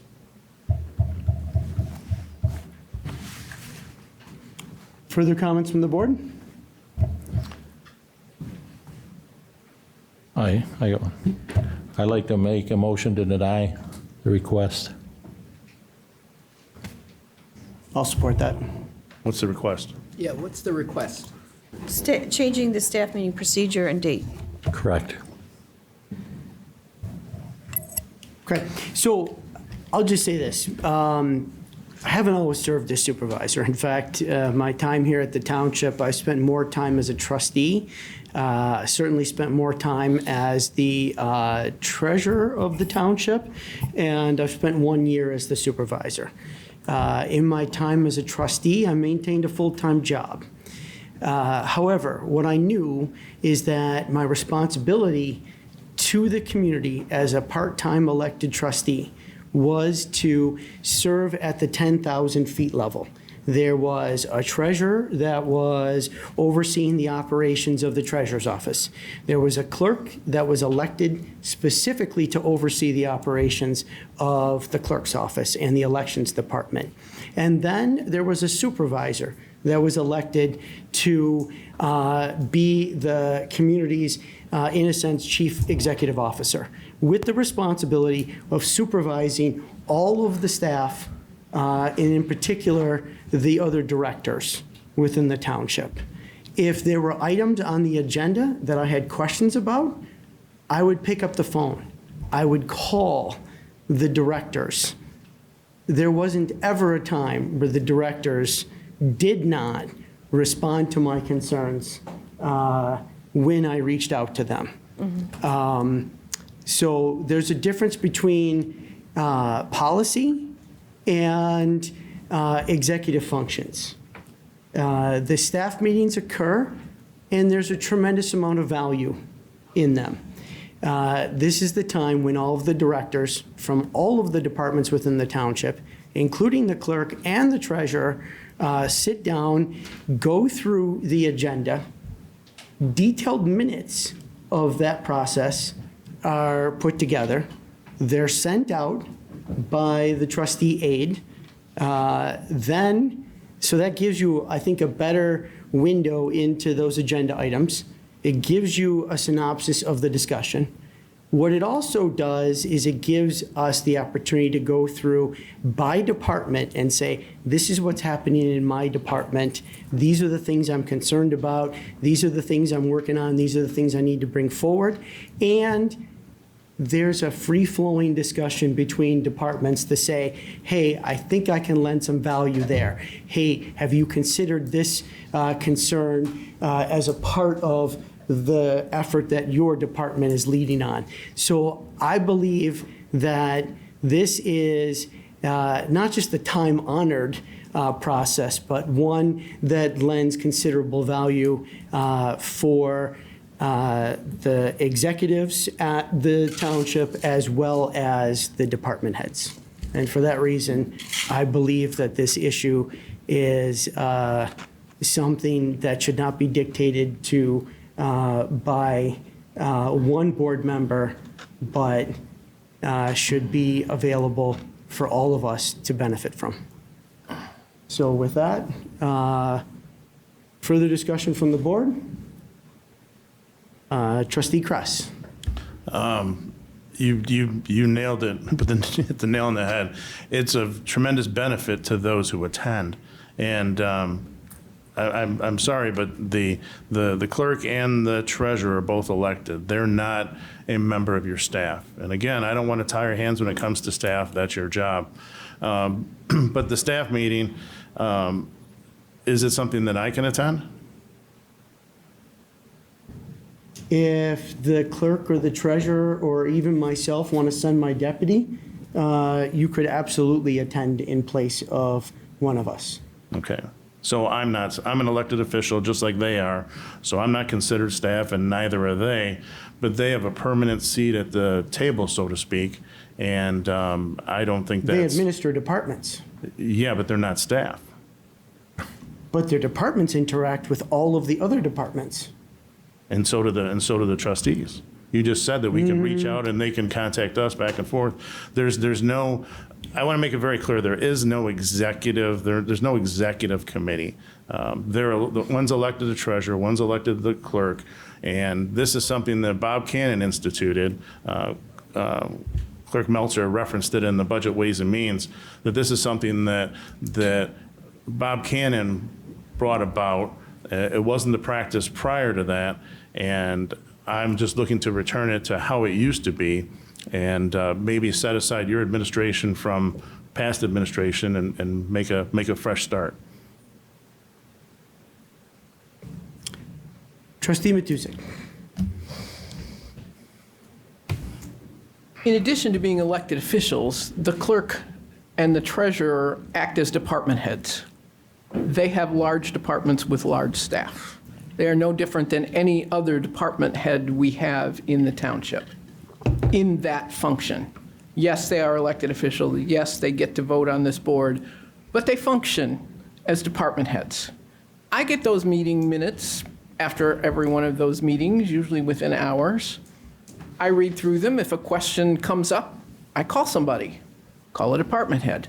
It's not my job to supervise staff. It's not my job to oversee their work day to day. It's my job to approve the budget. It's my job to approve the functioning of the township and the policies that we engage with, and to interact with the public, which I do regularly. But I don't have a problem with there being a staff meeting and people sharing information. I've complained for a long time that the township really operated in silos and people didn't talk to one another, and that has really broken down, and I really appreciate that. But I don't have a problem with a staff meeting. I think it makes perfectly good sense with the two department heads, treasury and clerk, as well as the person who's supposed to be in charge of everything else, the executive. I'm happy with that. I don't see a reason to change it. Trustee Wade. Real quick, I'm probably the only member up here that attended those staff meetings in a different capacity. And I would say the value of a staff meeting is to share time and information with my colleagues, because it allows you to have a relationship with, with Mary Hine or Dave Pierce and get to know them. So when you need something from their department, I thought that was the real value of the staff meeting, more than what was going to be on the agenda. Yeah. That was what I kind of thought the value of it was. Thank you. Trustee King. I just would like some clarification, maybe from Trustee Kress. Is the point of what you're asking for here to remove the staff meetings, or are you just asking for it to be conducted at a different time? As after the meeting? That's how I'm interpreting it. Yeah, if it was after the meeting, it makes sense to me, because that way, because we are the decision makers, the seven of us are elected officials and we make the decisions.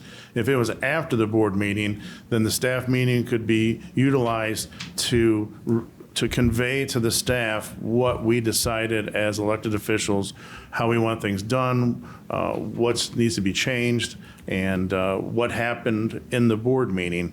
As it is right now, it's the other way around. That's the actual board meeting rehearsal, and then we come in here and these three individuals are bored because they've already talked about everything and they already have a predetermined notion of what they want to do based on what the staff told them. I think it's backwards.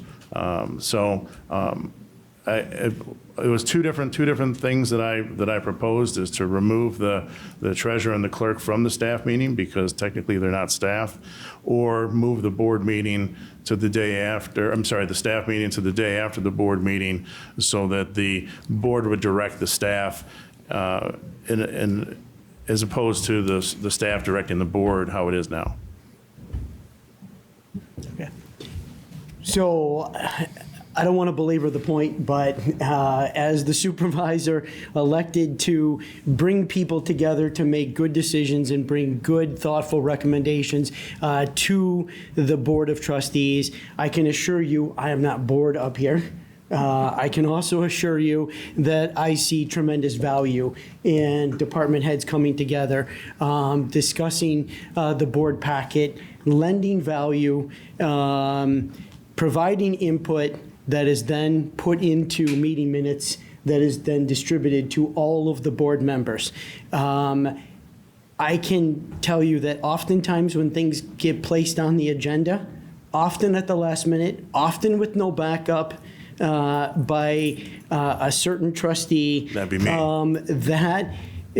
Rarely have I ever talked to any of the directors who have said, hey, have you seen this agenda item? I say, yes, I saw it, but that's by design. I have no idea exactly what the intent is, what he's trying to accomplish. Has he bothered to talk with any of you on any of these issues to see if they, if he's thought this through, if he's putting forward a recommendation based upon, staff, or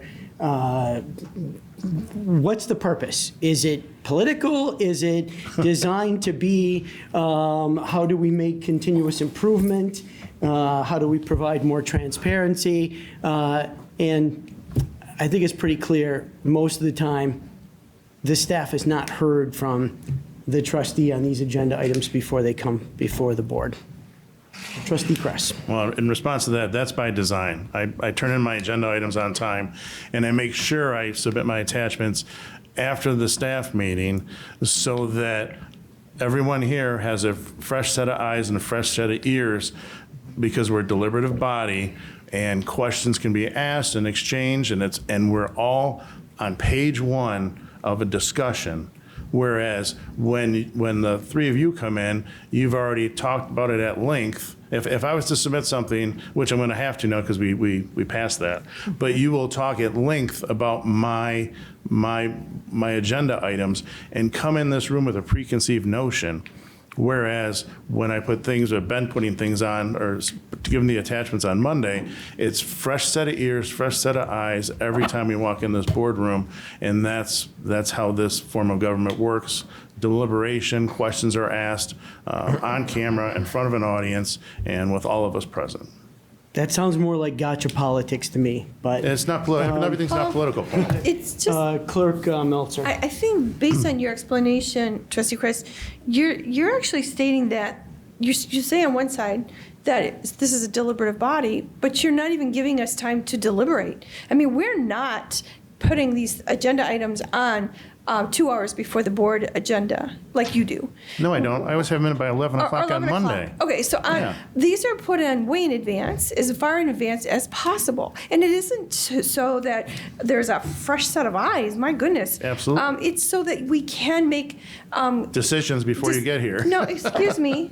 Let me talk. Don't put words in my mouth. Please go right ahead. No, it's so that we can ask questions with staff, and we can have a better understanding of what it is that's being proposed.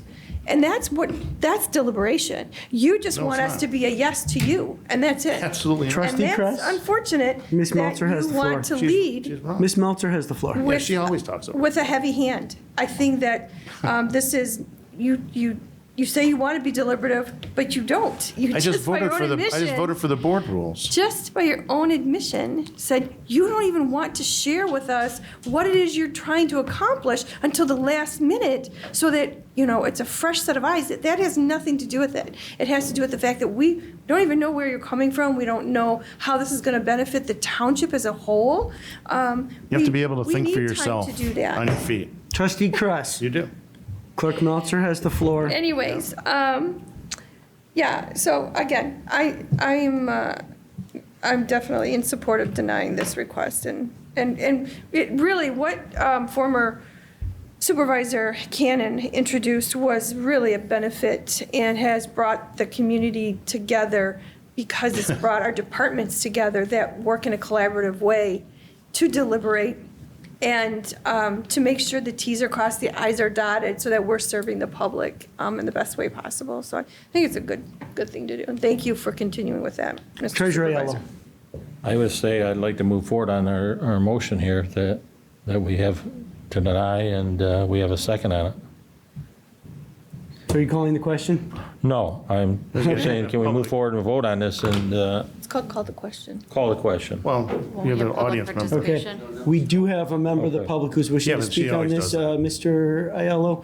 So with your indulgence, we'll acknowledge Yes, that absolutely. person, and then Absolutely. we'll proceed to vote, hopefully. You didn't get a second, did he? Calling the question. The reason this board and all boards around the state of Michigan, you have 4 trustees and 3 full-time officials.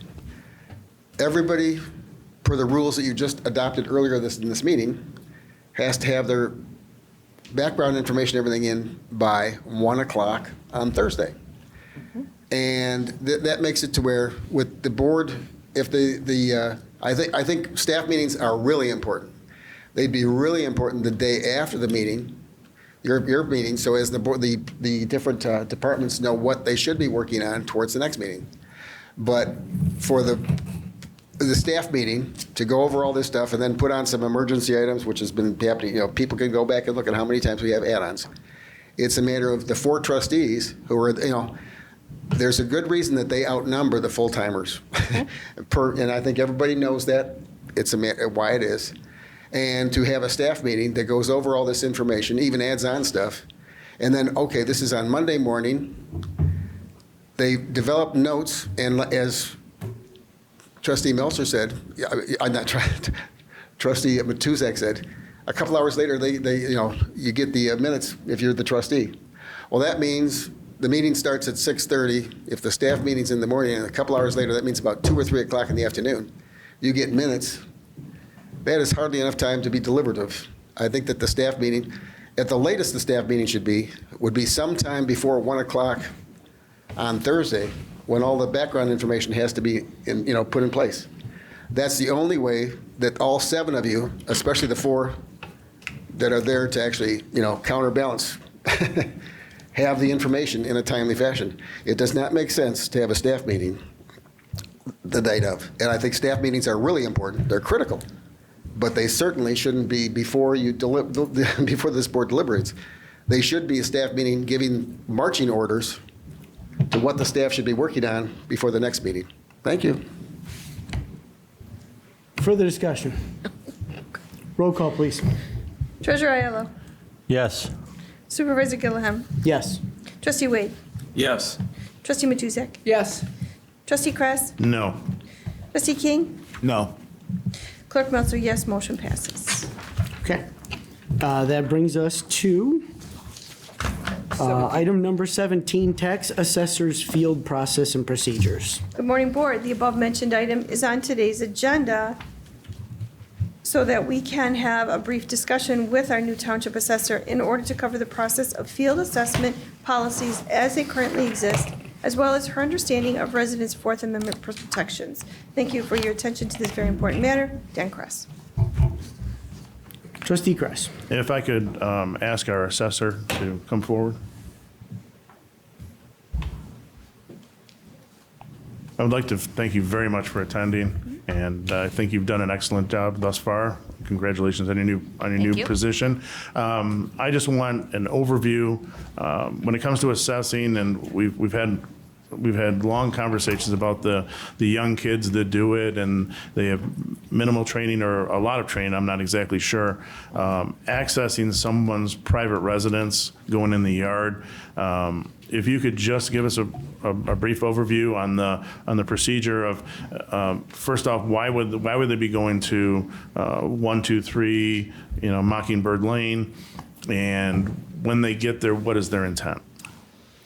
Ms. Schwartz.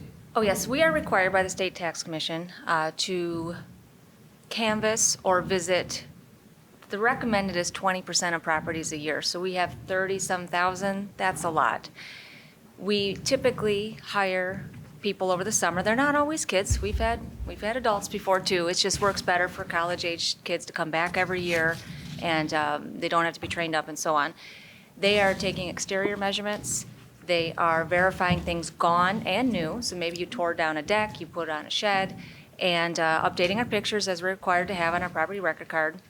They don't typically spend a lot of time. They certainly knock on the door ahead of time. They do their business and they move on.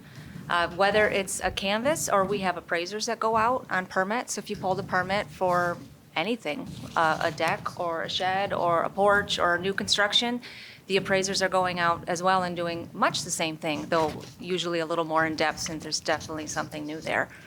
Okay, so if you go to a residence, that 123 Mockingbird Lane, for a reason, whatever your reason is, whether it's a statutory thing or there's a question about a new structure or a lack of a structure, if you knock on the door and there's no answer, what is the next step?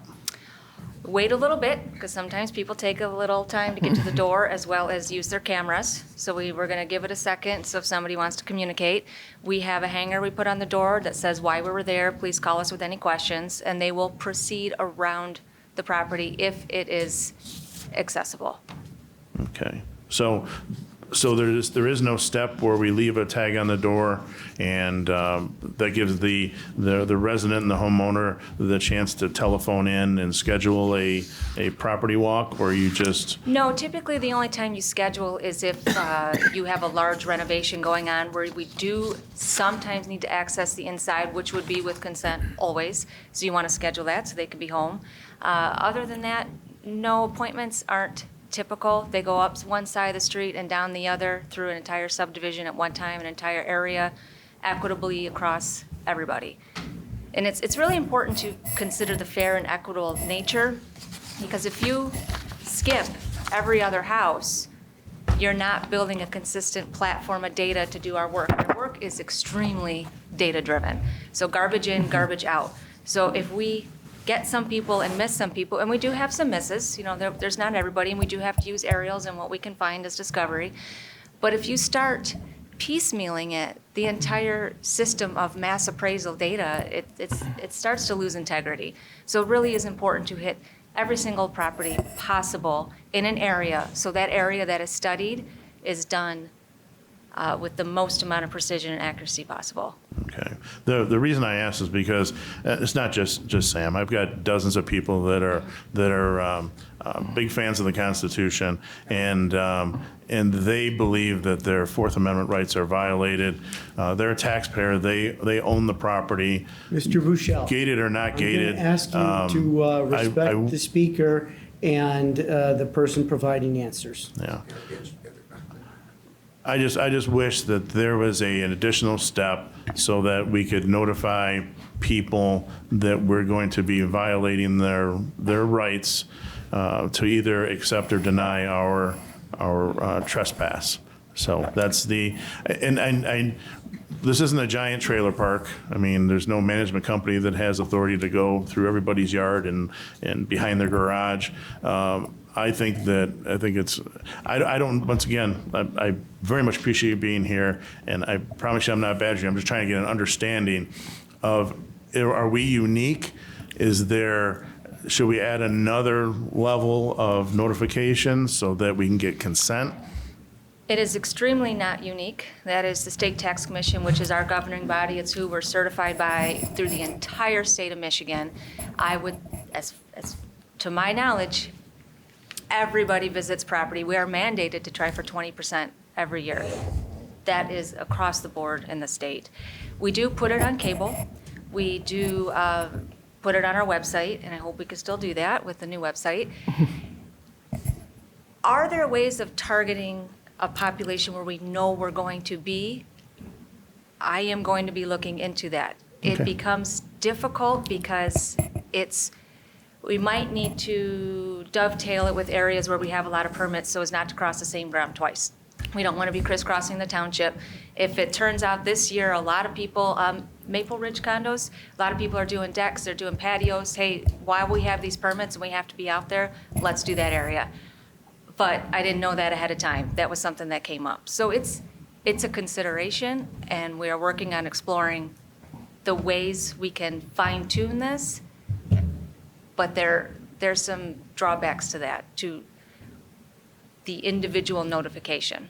Okay. I very much thank you for taking the time and waiting it out to speak. Thank you. Sure, thank you. Okay. Are you through? No, that's I just Okay. wanted to give a summary. Treasurer Ayala. I just got a quick question for you. I presume that your department operates with state compliance, is that correct? And guidelines? Every single thing we do, yes. Thank you very much. I have something. Trustee Wade. Real quick, I know we have to do this, obviously. I would only ask, is there a way maybe we could utilize drones or lasers or something else that would be?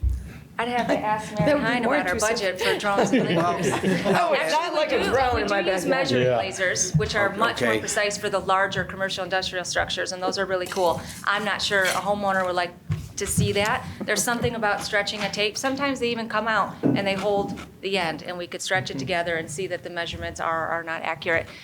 Drones, I think that would, I don't know if a lot of people would like that. There are aerials. So what we have to do, if we're denied access, is use aerial surveys, which there's trees, there's shadows, there's snow. So again, it goes back to the fair and equitable.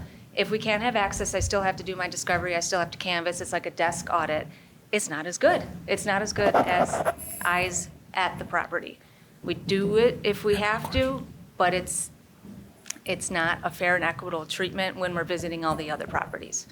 I'm just concerned about somebody going into a backyard with a dog, or maybe the homeowner spots them back there. I just thought maybe if we could come up with maybe a drone program, or if some people were trained in drones, to just do a aerial view to say, hey, you know, they've got a new deck on there, or they put a pool in, or whatever. It would just give us a quick snapshot of what that was, and maybe minimize the risk of somebody going into a backyard.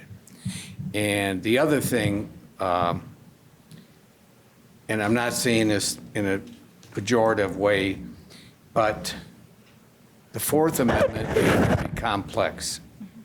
And I know people flag and throw it up in the air, and one person was critical of me lacking knowledge on the Fourth Amendment.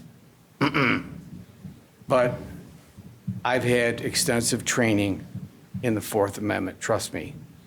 And you do have a right to meet some standard to accomplish what you have to accomplish, whether people want to accept that or not. The only time a Fourth Amendment can be used is in the commission of a crime that's false. There's other times you can use it, and that's just not a thing we're going to discuss tonight, but you do have a certain leeway to accomplish what you need to accomplish, and I support that. Thank you. Treasurer Ayala. Another quick question for you. I presume if a backyard has a sign posted saying no trespassing, your people do not enter that backyard. Is that correct? That's correct. Thank you.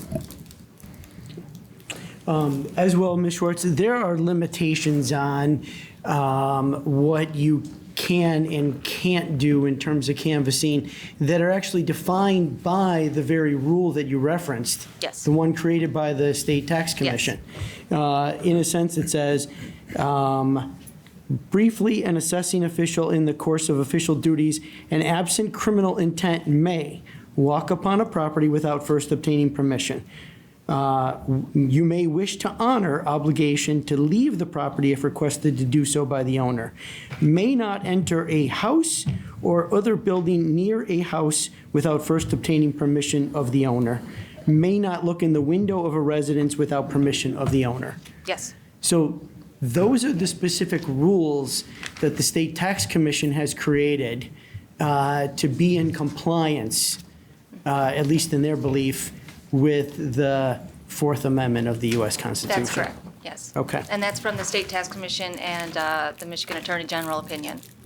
Yep. And so not just did the State Tax Commission say that this was proper, the Attorney General, who in a sense has, for lack of a better term, lawmaking responsibility to interpret the rules and laws of the state of Michigan to say, hey, this is how it should be interpreted. Yes. There haven't been any direct court challenges on the Canvas program in the courts. No. Supervisor? That, to my knowledge. Attorney McGraw. I just wanted to point out there hasn't been a challenge, but there is a Sixth Circuit case, which is the federal circuit that we serve. Let's speak in the mic. The Sixth Circuit is the circuit that we reside within, and it's called Woodgren, WIDGREN versus Maple Grove Townships. It says, quote, "A property assessor does not conduct a Fourth Amendment search by entering the curtilage for the tax purpose of naked eye observations of the house's plainly visible exterior attributes and dimensions, although all without touching, entering, or looking into the house." So the court basically ruled the same as the AG, the same as the State Tax Commission. Yes, in that case, because it's the Sixth Circuit, is binding upon us here in Clinton Township. Okay, so the assertion that this is a clear violation of the Fourth Amendment is not something that has been established in law. Is that correct? It has not been established. Okay, so basically when people are asserting that, they're asserting their opinion. But that's not founded in any type of legal precedent or state law or state rule. I've not found any case law that says it's a violation of Fourth Amendment. I have found case law that says that it is not a Fourth Amendment search to do what the assessors are doing. Okay. Thank you. Thank you. Mr. Kress, what is your pleasure here? I thank her for her time and the explanation here in front of the full board. This is something that could have been handled at a staff meeting, but we're all here. So she got to tell us the process, you have to ask questions, and this is exactly how it should work. And please So- call me, 8:30 to 4:30. I will talk about this until you want to hang up on me. But I that's can talk about it for hours. That's a big conference call if I have six I other do. people, including myself, on the phone call, so. And we can plug our upcoming community outreach thing too, right? Because course. if you limit me to 10, 15 minutes, it might be a little difficult, but again, we will be talking to the public, assessing and tax about all of these things. But you won't give me hours, but I'll take like 20 minutes. I could do that. Well, yeah. You're partnered up with Treasurer Aiello, so he might yield you some of his time. I appreciate that. And Thank you. When is that one? June. I don't know if we have the dates Yeah. yet. So basically, we've been setting up community conversations forums. The first one was a building department where a number of residents came to the library, learned about what the building department does to serve our community. Basically, essentially, people keep up their property. They want others to keep up their property to protect their property values. And the building department is the enforcement arm for codes and ordinances and the entity empowered to issue violations. Our next up is the 24th and 25th. 24th and 25th is the planning department. The planning department is the entity which basically says, okay, you want to be comfortable in your home. Your home shouldn't be next to a very loud industrial operation. And these are how we implement the rules to make sure that, communities are designed in a way that protects residential property and the rights of businesses, things of that nature. As well, the June forum is assessing and treasurer's office combined. So we have a QR code on the website. We encourage people to click on that or go to clintontownship.com to explore which of those events they may be interested in attending. Thank you. All right, thank you. Thank you very much. Okay, further discussion from the board? Members of the public?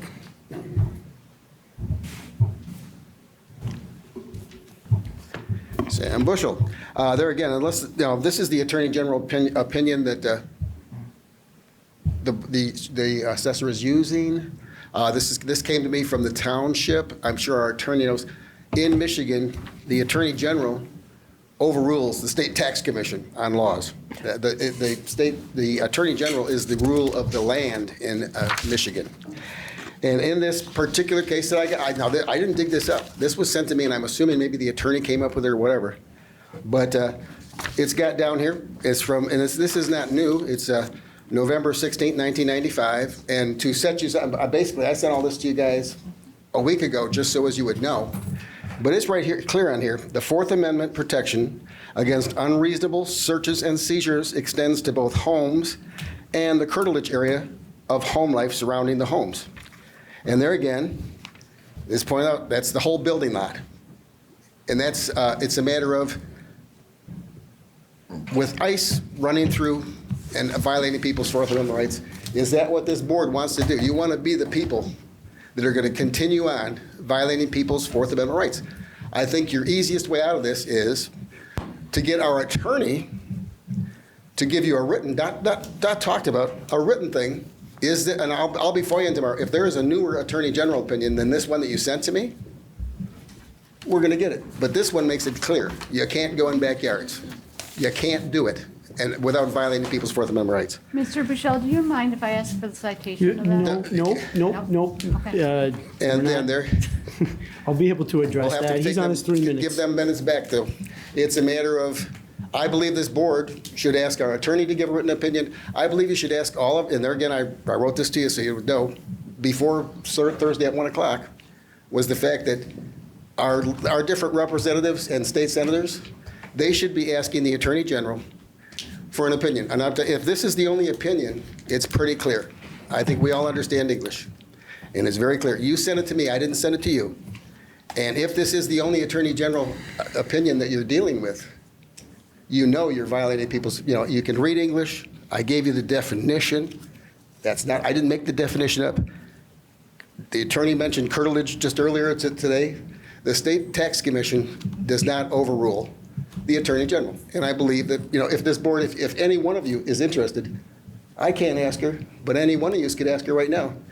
Does the Attorney General matter more than the State Tax Commission? Thank you. I think you already know. Thank you, Mr. Bushell. So, in the Attorney General opinion dated November 16th, 1995, I can read as well. And this is the problem when you take just a certain section and isolate it out and take it completely out of context to try to misconstrue it to fit a narrative. The Attorney General opinion also says, this office has been informed that the State Tax Commission, which under Section 150, subsection 1 of the General Property Tax Act, has general supervisory powers over assessing officials, has always taken the position that assessing officials may enter upon the lands of others to examine the exterior of buildings and the general topographical characteristics of land. It has never been the position of the State Tax Commission that assessing officials may enter buildings or look into windows without the permission of the owner. The Fourth Amendment protection, as was stated, then is recited, which is reflected in the State Tax Commission rules And nowhere that I can tell has Frank Kelly, who was the Attorney General at the time, otherwise known as the Attorney, or the Eternal General, because he was the Attorney General for so long, but nowhere does it say that the State Tax Commission has erred in its findings and rulemaking authority over assessing officials. And I'll hand this to you, Ms. McGrail, so you can that would be great. Thank confirm you. that.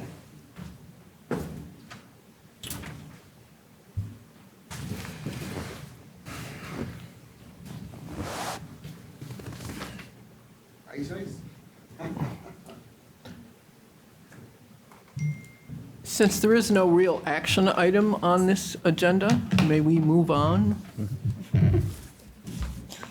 Make a motion to receive and file. We have a question pending on the floor for the attorney. Can I make a motion to receive and file? I would support it. All right. Yes. There's a motion and a support.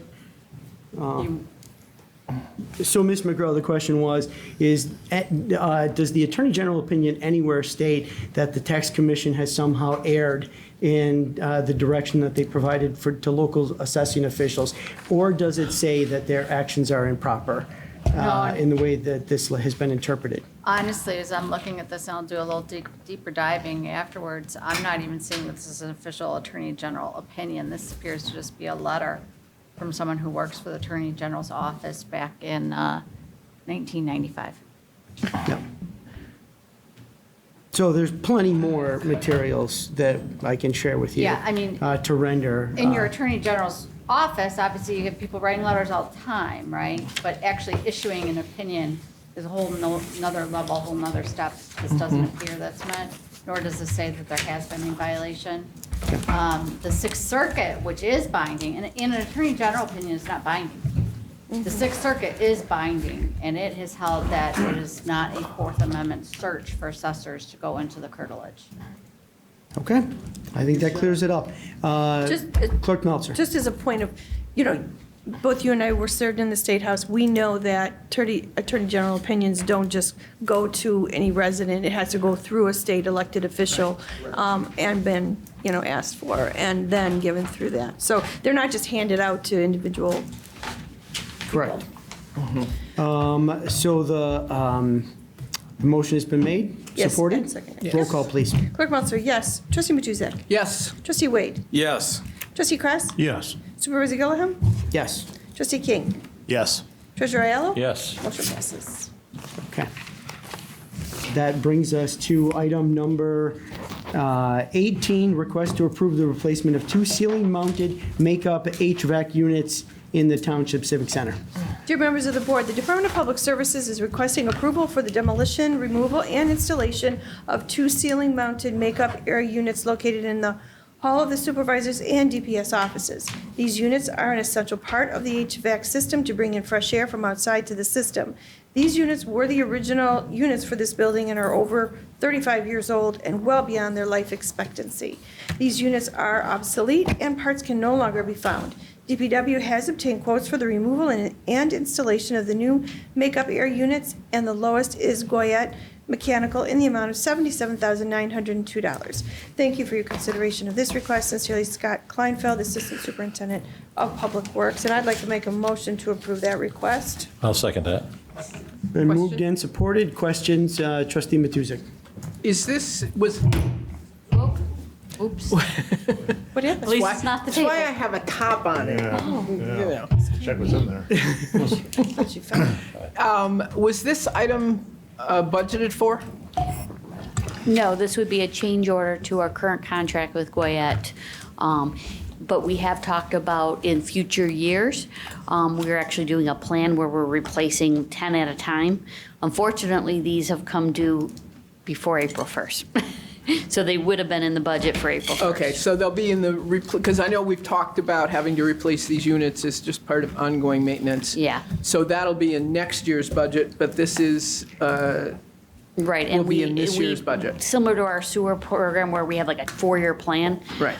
So there's going to be some years that we might do 12, and some years we might, but we're planning on budgeting 10 a year. And unfortunately, these, like I said, came due before the April 1st. Thank you. Trustee Kress. Normally, when there's something that goes out to bid, there's a list of all the other prices. I don't see it in my packet. So we didn't take this out to bid. What we did was we have 2 contractors that have worked on our HVAC system. We received a quote from the one contractor. It used to be Fire and Ice. I'm drawing a blank on their name right now. Goyette. No, Goyette is the overall HVAC. So we reached out to both, and Goyette is the lowest of the 2. The other one was about 10 grand more per unit, so it would have been about 100 grand. And since we still have this contract open with Goyette, like I said, it would be a change order and a budget amendment that would be needed. So are we waiving the bid process procedure? We would be adding it to the existing contract, which is a change order, because they did work similar to this throughout the building. So they're honoring, so it's a change order. Metro Controls. Thank you. All right, thank you. Yes, it's Metro Controls. Okay. So Clerk Meltzer, is your motion to amend the budget and approve the work as presented? Okay. Approve the change order. So approve the change order and amend the budget? Correct. Okay. And support? Yes. Okay. Roll call, please. Clerk Meltzer, yes. Treasurer Aiello. Yes. Trustee Wade? Yes. Trustee Matuzak? Yes. Trustee Kress? No. Supervisor Gilliam? Yes. Trustee King? Yes. Motion passes. Item number 19, add-on, request to pay towner and towner legal fees. We moved That was that. moved. Oh, yes, They that already was moved. moved. Yep. Correct. Public comment?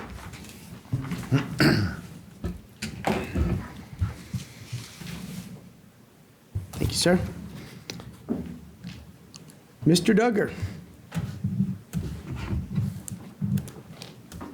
Good evening, Board. Dana Duggar, 37852 Suburban, the best location in this township. I wish to thank those of you who have expressed a shared concern for the remediation of the hazard Macomb County Department of Roads has created on the Harper Bridge over the Clinton River Spillway. Department of Roads is again causing pedestrians to make the dangerous choice of walking in the 45-mile-an-hour traffic lanes of Harper Avenue or climbing the piles of snow the Department of Roads has deposited on the walkways, chancing falling into the roadway. The response I received today and shared with each of you from the Macomb County Department of Roads reinforces their blatant disregard for safety of pedestrians crossing Harper Avenue Bridge over the Clinton Spillway. In response, they mentioned best safety practices. Safety is our #1 priority.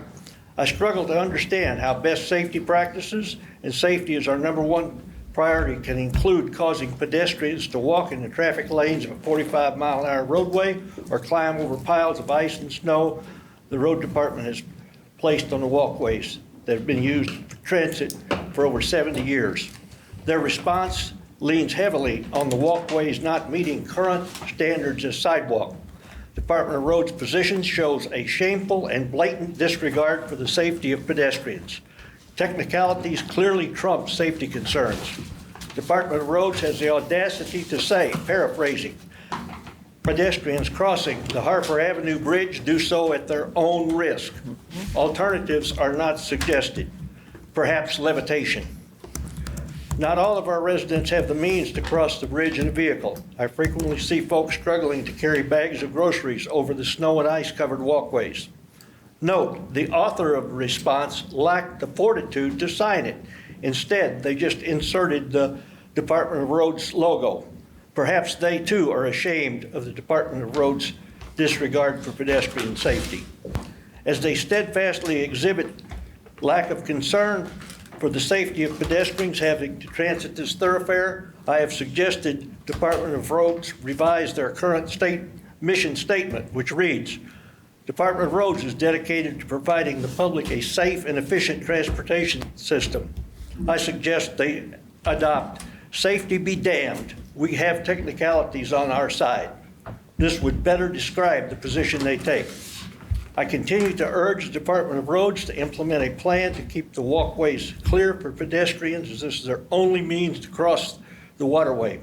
I ask this board to adopt a resolution urging Macomb County Department of Roads to act in the interest of safety and 15 adopt such a seconds. plan.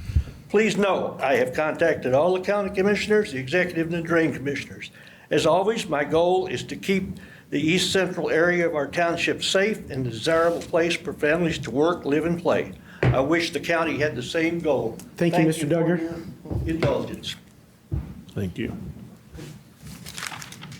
Mr. Bushell. Believe it or not, we're both talking on the same type of thing. We have sidewalks along 15 Mile Road and Gratiot. We have a downtown development district that actually gets money back from us. Groesbeck has a lot of sidewalks. I have put in the complaints. I've made sure you all got copies of them. That not only the County Road Commission doesn't seem to have a problem with the public being safe, because there again, you've got right at 15 Mile and Gratiot, the car dealership and the gas station across the street, they haven't done anything. And if you check with the bus service, you'll find out these are the busiest bus pickups in all of Clinton Township. You can see the foot traffic. Now, it's an icy mess right now. Nobody has done anything about it. You go on Groesbeck and take the time to look at it. I've pointed out Wendy's. Wendy's, the property to the north of them, has their sidewalk plowed all the time. The only trouble is Wendy's don't plow theirs, and on top of that, go look at it, they literally plow their parking lot and put up a 7-foot berm. People have to go into Groesbeck. At many, many places between 15, and I'm going just between 15 and 16 Mile Road, you have probably 40% of the places keep their sidewalks plowed, and then the properties next to them plow their parking lots and plow over and put piles into the sidewalk area. People have to walk into this, the street. 15 Mile Road, the same thing. How can this be? And it's, there again, the county, they have the whole county. The township, when complaints go in, there again, we've been told for years, well, when somebody in a township, you get a complaint in the neighborhood, they have to inspect all the different properties. Well, that's not what they do on these things. Not only do the places that got, and I'm going to be FOIA on this also to find out how many fines were put to the places that I actually did complaints for that were never plowed. It's a danger. People have to walk, and there again, I've only been pointing out the corners because people have to walk down them ramps. Instead, they have to walk over piles 3 and 4 feet, fall into the street. It's dangerous.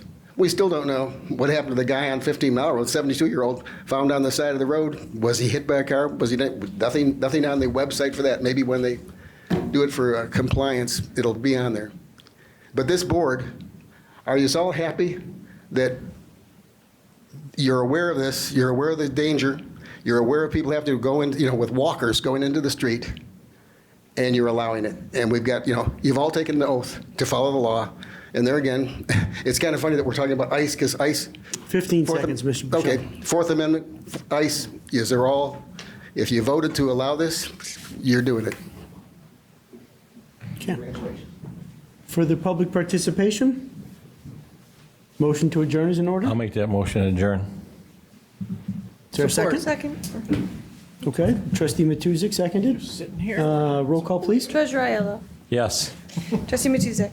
Yes. Trustee Wade. Yes. Trustee Kress. Yes. Supervisor Gilliam. Yes. Trustee King. Yes. Clerk Munster, yes, motion passes. We're adjourned.